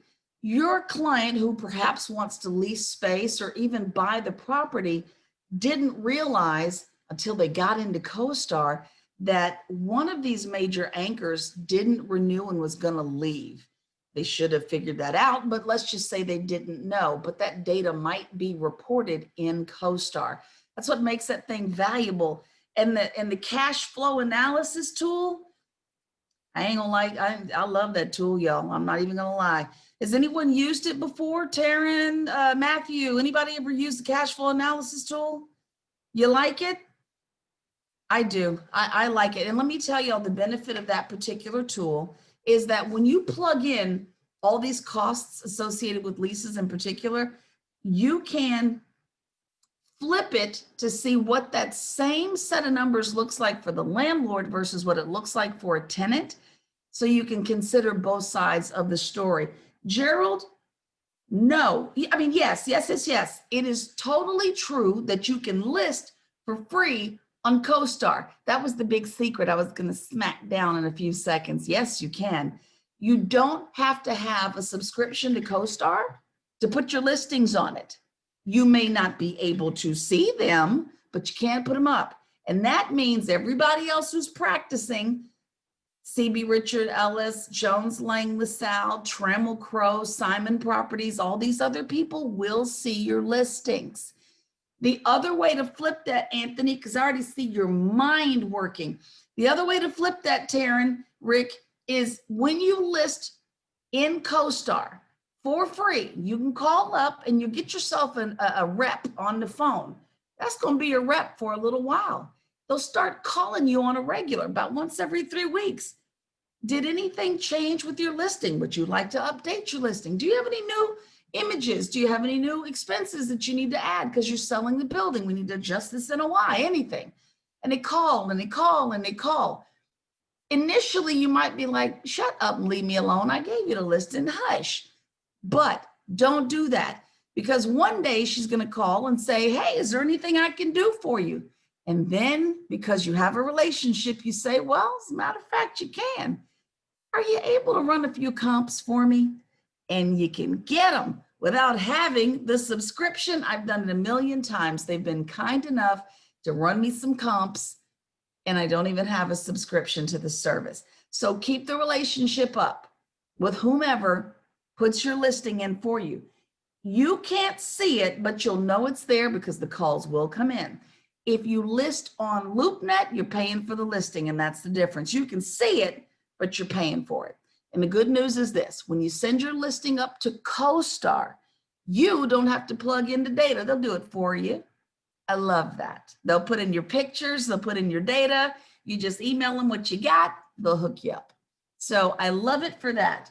Let's see, anything else you guys want to add about some of your favorite platforms, some of what you found out there in the market? Because Gerald, it is true. You can list for free on CoStar. Anything else to add? Yes, ma'am, Peggy. Okay, so just a warning for people that don't know, if you send your pictures to CoStar or LoopNet, do not send the same picture you put on Crexie or any other platform, because they copyright your pictures, they own them, and guess what? They will go after you if they find that you've used those same pictures somewhere else. Interesting to note. How in the world did you come across that? Reading up on all that. Okay, so I have, don't worry about it, but I know. What had happened was, see, that's how you start that sentence. You start that sentence by saying what happened was, But you did read this somewhere? Yeah, it's out there. It's maybe not the most common knowledge, but it's a warning, because that is what caused Exceligent to go under. And just say, this is a really long story. Just suffice it to say, don't use the same pictures. Take it from a different angle. I don't care what you do, get a different picture. Thank you for the very fair warning. I'm seeing that knowing head nod from our friend Matthew over there in the corner, but thank you for the fair warning. And by the way, this is just a small thing from me to you. I tend to take a gazillion pictures of a property just for that reason, so that things are not the same all over the place. I also keep a guy on hand who keeps a drone, because overhead pictures are always needed. Somebody needs to see a roof. You know, people need to see the tops of these buildings. And so I actually like to get images of the ground as well, so that they can see the actual tract of land, not just the front of the building. Just a small note. But let's get back into it. Thank y'all for those great contributions. Sadly enough, we'll be headed to a break in a second. What the heck did y'all do to me? Can you believe it? We're almost in line for a doggone break. Okay, let's go. Construction takeout loans, we covered those. They're just short-term loans they're going to, replace the short-term construction loans. You finally get construction taken care of there. You pay those things off, and let's go. Let's get the buildings up and a running. This is your leverage here, by the way. Construction loans, they say, are rarely given unless they know that you've got some leverage from someone else. Looking forward, let's go up ahead. Mezzanine, we did all that. One more, common and preferred equity. Page 73. You all have not dinged me yet on a page number. I'm so happy. Thank you, Patty. I'm just saying, I've been cringing. Here we go. So common and preferred equity investors, they have ownership in the property's equity, but that interest is not secured. In other words, they have no recourse in case of default. Ouch. So common equity interests are not guaranteed a return, but preferred equity investors typically receive a dividend or a yield for their investment, and preferred equity offers investors a more secure, less risky position than common equity. So again, you're going to work with financial advisors to get more specific detail on this. But a small note off to the side, typical capital structure for a property will assign ownership a common equity interest with no guarantee of return. And then there's the waterfall internal rate of revenue model. Now, we're not going to spend a lot of time on this, and there is a reason for this particular waterfall picture. It's a tool to help you kind of remember. The text is going to say, equity waterfall models can be very complex and are beyond the scope of this course. Even our author says, I quit. Even the author in the book says, there's a place where I got to stop. And I didn't think that gentleman would stop, because he has been giving us some serious information. But he did say it's beyond the scope of the course, but you should be familiar with the concept. So a waterfall model, he says, is used to split up your net cash flow payouts to different investment partners in a variety of ways. Hence the waterfall, the different levels of payout. So again, he's saying this is going to go beyond the scope of this course, but this is when you get involved with people who specialize in financing. Waterfall models are used frequently with high value development projects. And that's really about the most he's going to say in your text about this. But the waterfall should help you kind of envision different levels are going to get different payouts. Also, commercial real estate, primarily about the money. I mean, I don't know what else it's about. It is an investment that needs to be managed, y'all, like anything and everything else. So No market happens by accident. They're supposed to be carefully planned and developed, even when the boom goes bust. That was planned too. Someone was crooked planning, but they were planning. So agents need to be familiar with the uses and characteristics of property. Look at some blue. We got some blue here that is going to lean towards your exam.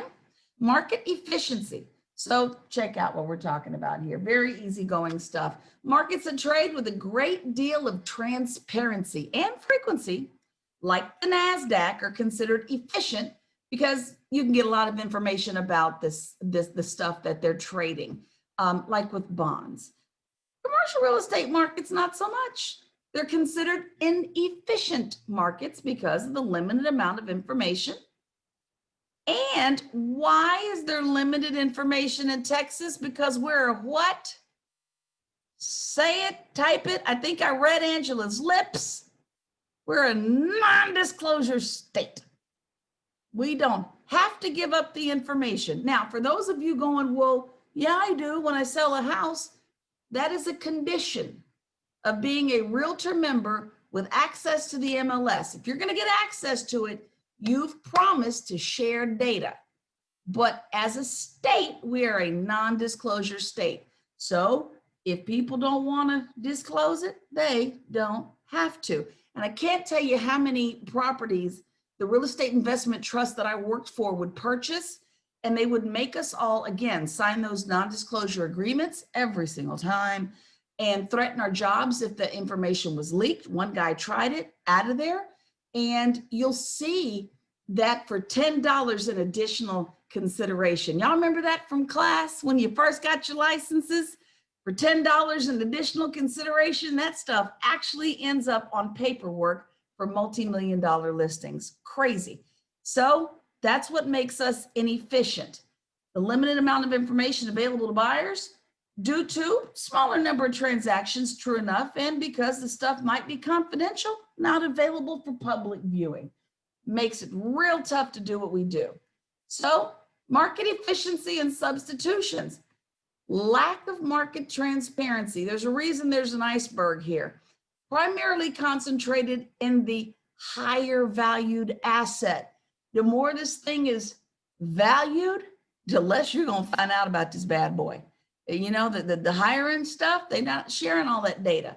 So agents working with smaller properties may find the availability of transactional information is more accessible. Just FYI, this is just a note about how the business may be working. Quick reminder for you. Institutional investors. Now, mind you, let me back up real quick before you do something with this. Down here, I mentioned the word non-institutional properties being more accessible. So I'm jumping ahead several pages to 134, where the definition for institutional investors is in your book. You guys have a glossary back there. So that's where this came from. So examples include sovereign wealth funds, large private endowments, private equity interests, those real estate investment trusts I was talking about, insurance companies, all kinds of stuff, pension funds. So this was your reminder of what the institutional investor was. Now, continuing to move forward, we're not gonna move forward. We're gonna go right here. It's break time. We're going right there. Now, if anybody finds what's in this photograph, tell me where it is. I am so looking for something like that. But we're on a 10-minute break. Come back at the top of the hour. Come on back at 2 o'clock.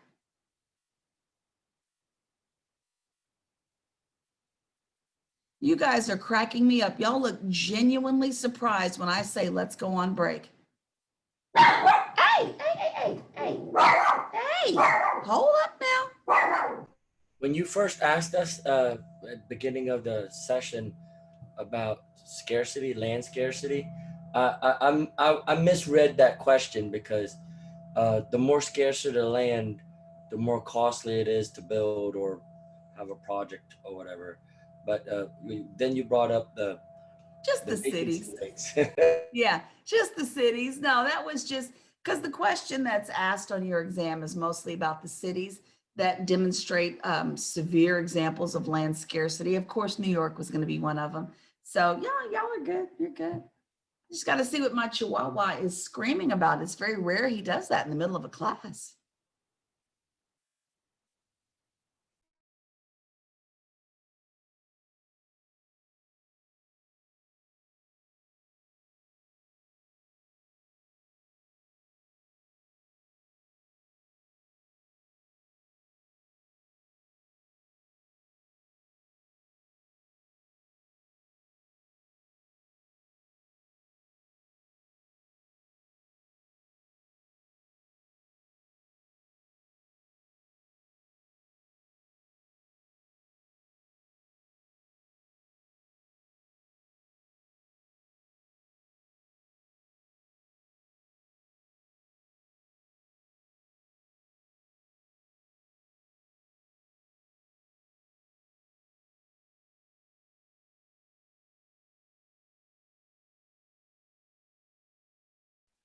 For anyone still in earshot of me, make sure you print out your exercise if it's available.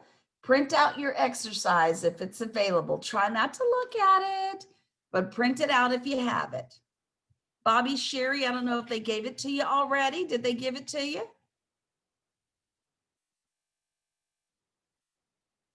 It's a game, but yeah, if you can hold off on looking at it, that'd be great. But yes, ma'am, it's I just. think she may have given it to us on paper. Yes, that's great. It's easier. Okay.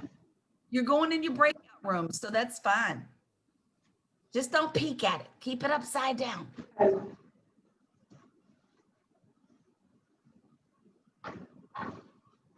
Gerald, I like your question. If you're still in the room, let's see if we can get some feedback.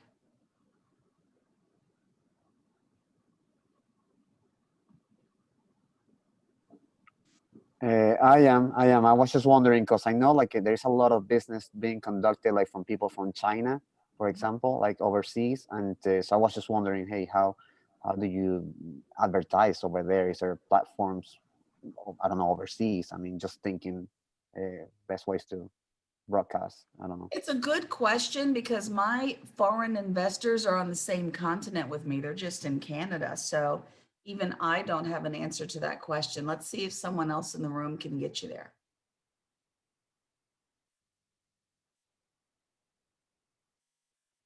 And you know, a Google search will always get you some good answers on stuff, you know, get you multi-tiered answers. You can do your research and then take a look at all those platforms in Texas Realtors and see if any of those work as well.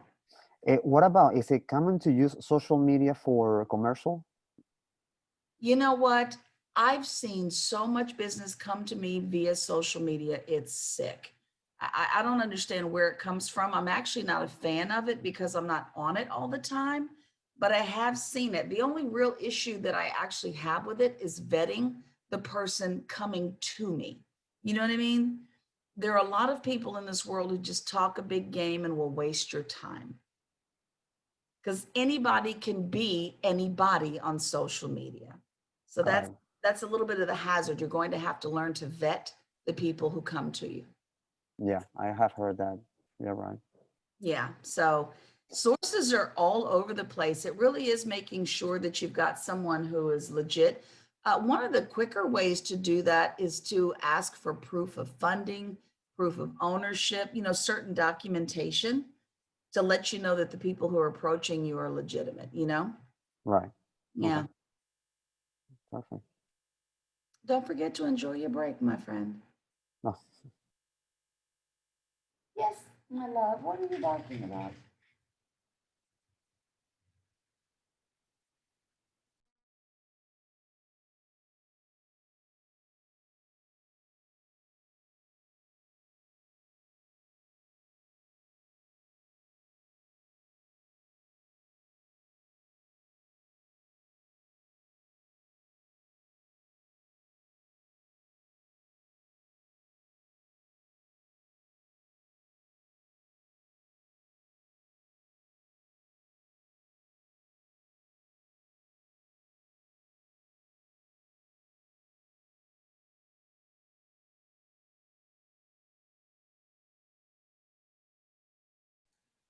Ronnie, my friend, Ronnie.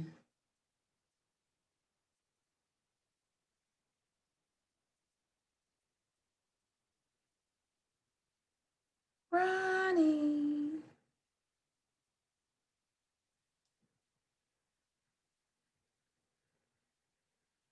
I'm not sure if he sent it out yet or if it's just me. I know. I was gonna try to get his attention, but bless him, he has to man the phones and do all Hey, kinds. I'm here. I'm sorry. Actually, it was just a quick bathroom break. Sorry. No, you're entitled. Oh, What's going on? Did you send Aaron out was just that, asking. Go ahead, Jerry. the deal or not? I'm sorry, Taryn, what was that? Did you send out whatever it was she was talking about, us printing out? So that's going to be inside your manual. Is that the things that are already attached in there? No, this is something new. That thing I put Oh. at this morning. Oh, do I have it? Do I have it? You should. Yes, sir. Let me send it to you. Oh, thank you. I don't know if I misplaced it. Yeah, I'll send it right now, sir. Sorry about that. Hold on. That's okay. Let me That get. was one of those handouts that you had me put at the end or in the middle of the. This is not commercial leasing boot camp, so never. No, it is not. I'm sitting there going. I'm thinking about which one it is. Okay, yeah, if you send it over, I'll be sure to forward it. It's a game that they're playing. I just sent it to you. Should be uploaded by now. You got it?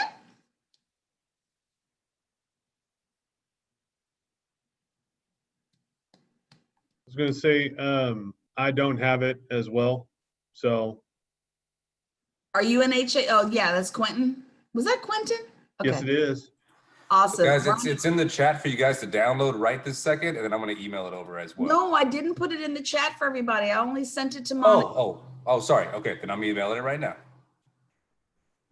I gotta hold some stuff, secret and whatnot, as we refine this wonderful product of ours.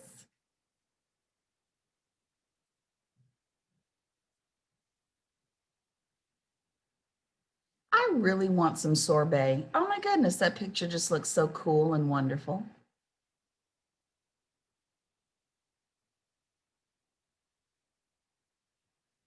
Don't you start barking. Hey, Quentin, you see it come through yet in your email? Haven't sent it yet. Just got to say it. Sorry. Nope, no rushing, no rushing. My bad, my bad. Hey, Quentin, where are you? You look like you're in an office. Are you in an office?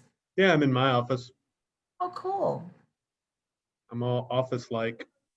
Well, it's nice to find another place to go. I run into lots of people who say that they can't office from home and are eager to get back to work. They just can't get it done. It's hard for me with the two kids, but I mean, since my office is like just up the road from me, so it just makes it a lot easier.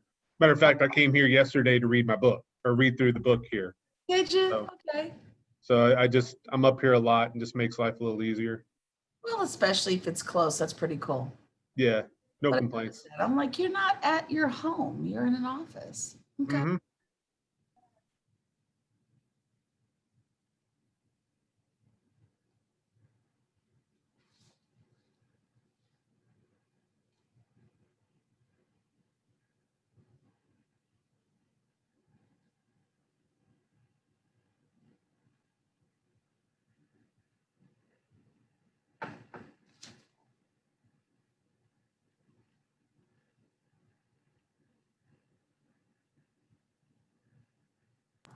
All right, guys, it just was sent, so you should see it any second. Cool. We're good, waiting. We're good, we're good, we're good. So everybody who did get your emails, go ahead and, print out the exercise. Try not to look at it.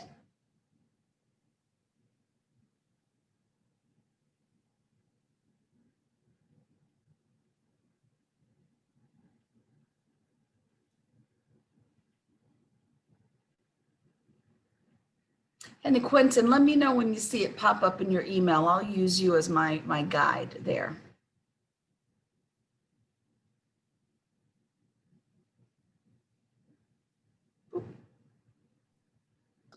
You talking to me? Even you, yes. Yes, Niquay, anyone in the Houston market, did you get your email from Ronnie with the exercise in it?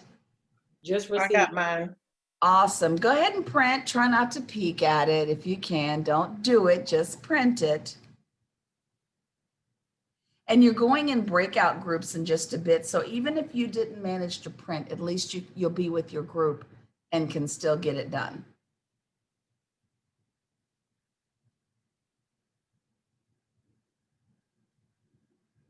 Awesome, Taryn. Thank you.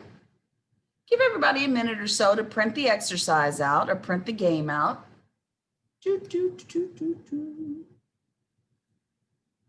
Taryn says he's got it. Loving that. Niquay, did you see it? You got yours?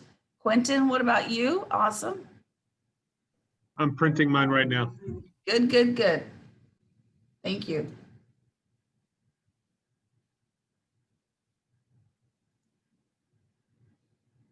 So, all right, giving everybody just time to do a little printing. Amy Weatherred from MetroTex. MetroTex, did you guys send out the game? Did MetroTex send out the game? Yes, I emailed it to everybody. Check your spam, Amy, and see if you have it. Angela, good, you got yours. Thank you. B, you're in Arbor. Check spam. I remember Arbor saying that they'd sent theirs out as well. Check your spam. I got some guidance. B, who is your monitor? What city? Let's see.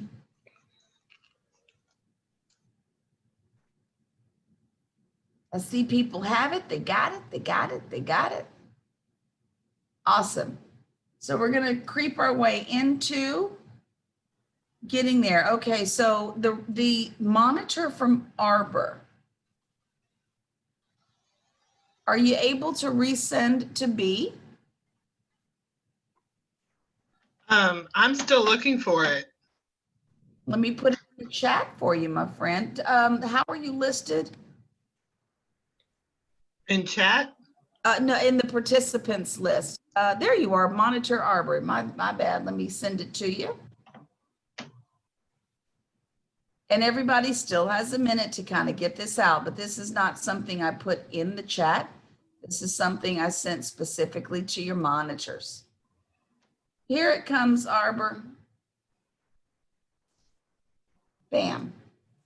All right, you should see it coming your way. And if you'll just email at your convenience to your people, we got a few more slides to go and then we're doing a breakout session. So let me know if you don't get it. It should be there by now.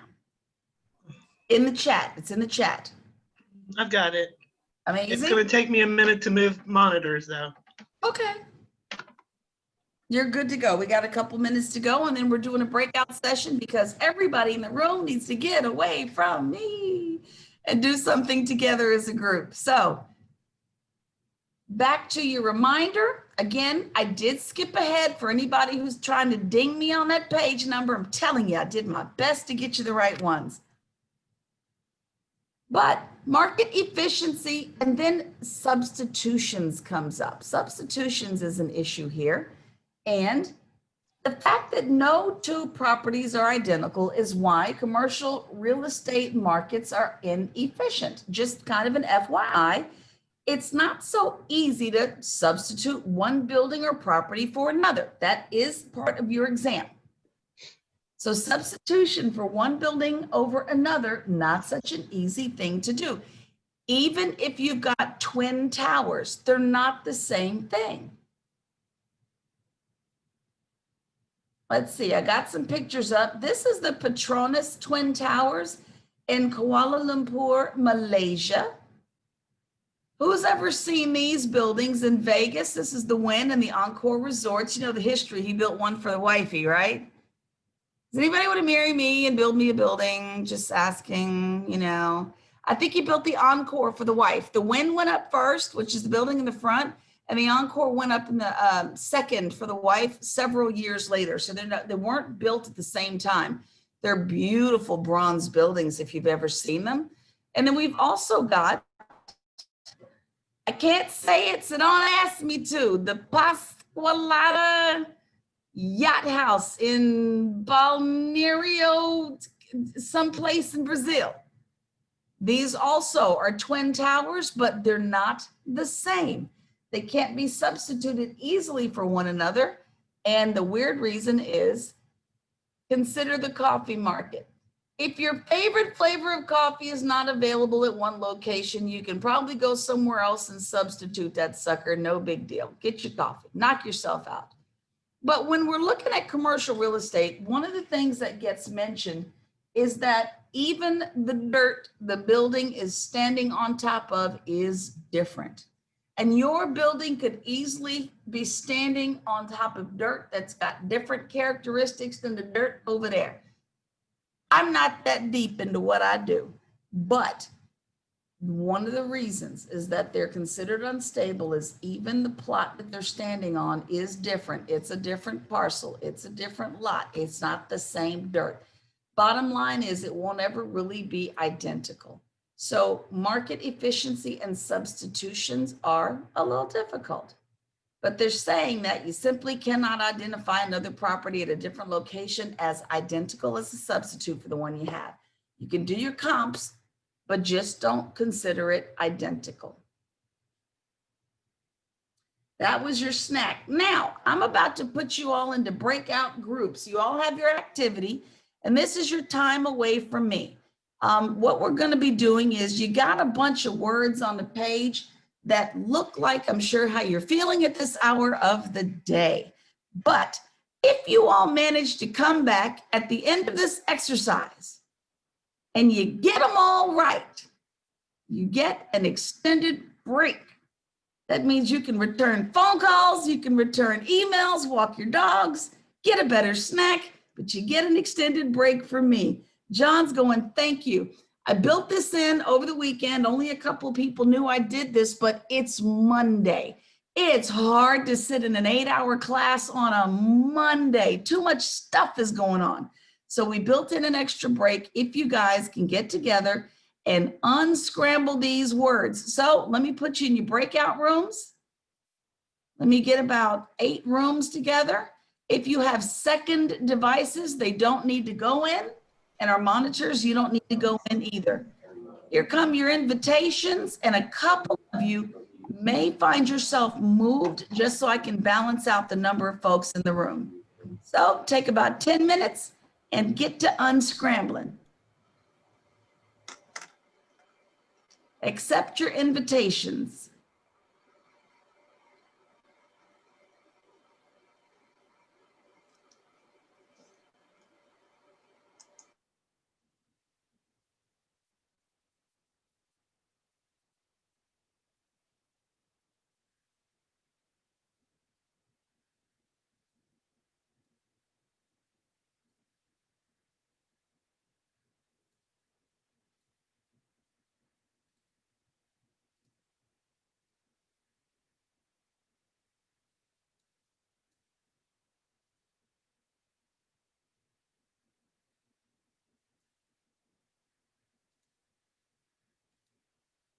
Cheyenne, you got to go. Did you get an invitation?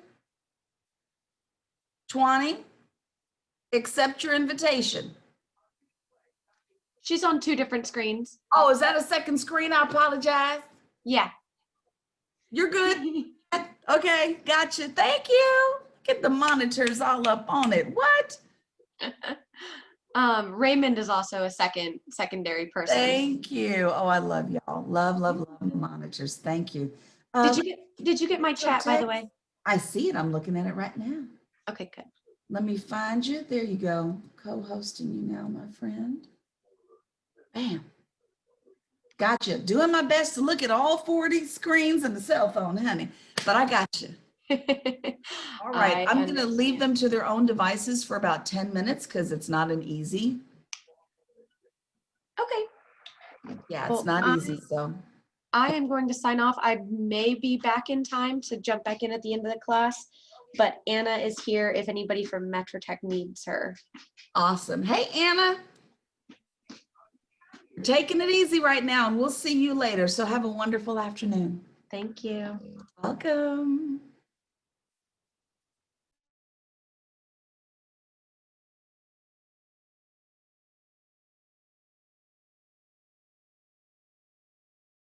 How are you doing? It's Anna. I'm doing pretty good. You all right, Miss Anna? Yes, thank you. Amazing. So right now, everybody's in their breakout rooms, working independently of me on some vocabulary, so to speak, and we're going to give them a slightly extended break if they get all of them correct. Awesome. Sounds good. Mondays are hard days to sit in an 8-hour class. Everything happens on a Monday, so that's what that's for. See you in just a moment. I'm going to send out an email myself. Sounds good. Okay.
I love technology. Oh, I can't. I said I love technology. I was kicked out of my own doing. Oh gosh, wait, where are you? Please. There you go. Oh, one of the monitors. Hey. I'm not hooked up hardwired, so it's like delay. There you go. That's all right, my friend. I'm hardwired and I still get booted out. Well, I was trying to download your word search and it just kicked me out of everything. Did I corrupt? It's that old. No, the system. Okay, not me. I mean, I am old, but you know. If you will remind me, I can always email it to you for future use. Okay. Yeah. Okay. I'm gonna hide now. Okay.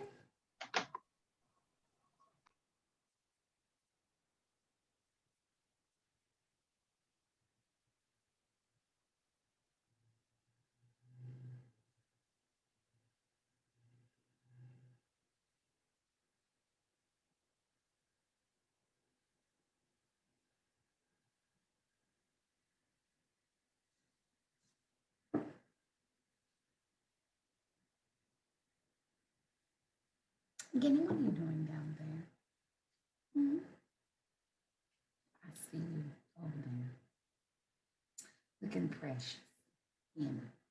You do. Over there. Yeah. Yeah. Yes. I see you with your cute face. Yeah. Yeah.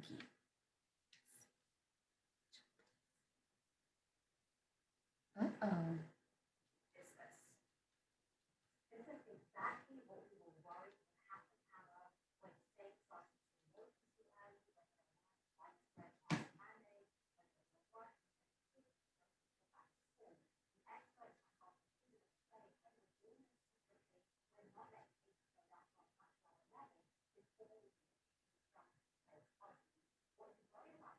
Oh no, someone finished. Oh man, y'all got them all? Come on, I thought I put some confusing stuff together. Really? You did put some confusing stuff together. It was all Sharon. She was the master. Sharon was. Sharon, was that you? Were you the monstrous there? Well, I kind of went to unscramble. Knew it. I knew someone was going to go to an unscrambler. I tell you. And I went to a scramble generator to make the words. Oh. I did. I was like, let me see if I can, you know how like some words look like something else, so it's hard to like unthink it? But number 9, it wouldn't work in there. So Justin is the one, I think, no, who got number 9? Yeah, if it's right, I got it. If it's not right, then it was somebody else. Because some of the jumbles that had 2 words, the letters didn't all necessarily belong the way they were grouped. So y'all gonna earn this extra break. Hey, what about not having to take the test?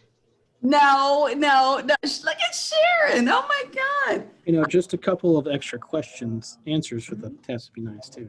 You know, like, if they pick let out 5 me, math questions and just give us those answers. It's cool. I don't blame you. You got to try. You definitely got to try. That is so fun. Let me make an announcement that one group is done. Do y'all remember the number to your group? 6. Breakout room number 6 is the first finished.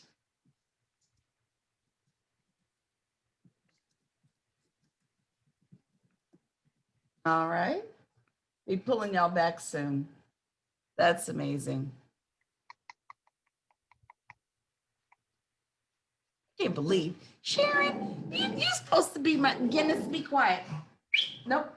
Sharon, you're supposed to be my partner in crime. You're a teacher like me. You're supposed to be a partner. I'm teaching him how to do something faster, you know, like the software and unscramble words. And this is supposed to be their moment to get away from me, return a phone call. You know what I'm saying? Like use your time to do other things.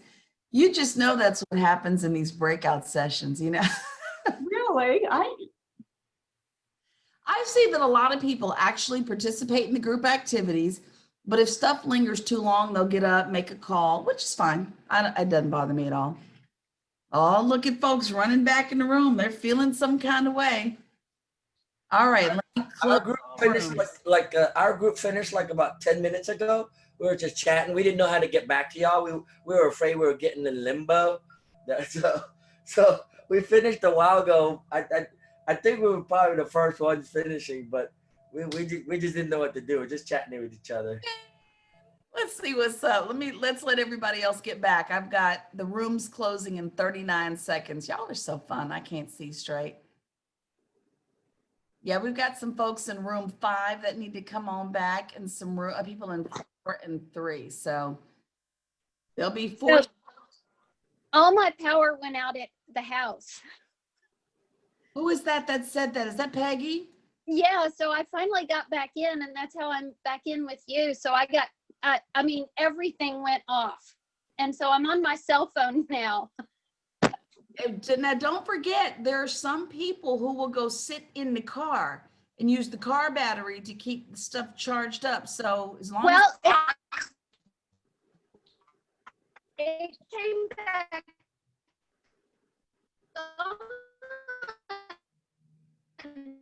but it was off for about 2 minutes, but it knocked out my internet. And you're still spotty too. You're still kind of spotty there. So as long as you can kind of see the slides, keep up with us, you're good to go. I think everyone has been forced back into session. So, okay, so now we have this healthy competition about who finished first. All I know is that breakout group number 6 came back to me first. But let's see what you guys came up with. Let me put the answers, or, one at a time, back up on the board. Let's see if y'all came up with it so we can get this extended break at the end of this portion. So word number 1, and fingers crossed, did I even do it right? Hold on, y'all. Word number 1, here we go. What the heck was that? You can put it in the chat if you want. Uh-oh, I see it. Tranches. It was Tranches. tranche. I should have asked you for the Target version. All right, this next word. What do we have for Zaninism? Mezzanine. All right, absolutely correct. You see, I'm really trying to give you this extra break, right? I don't know how you say that. He's just some Securities. You sure? Yeah. All right. Definitely securities. Number 4. Asset equity. Asset equity. But you sure? Yeah, you tried to. We have equity assets. That's what we got. Oh, but I thought it had to be the other way because the first word had 5. But you know what? That was a little trickery on my part. Yeah, you tried to trick us. A little trickery. And the words, how they were separated did not mean that's where the letters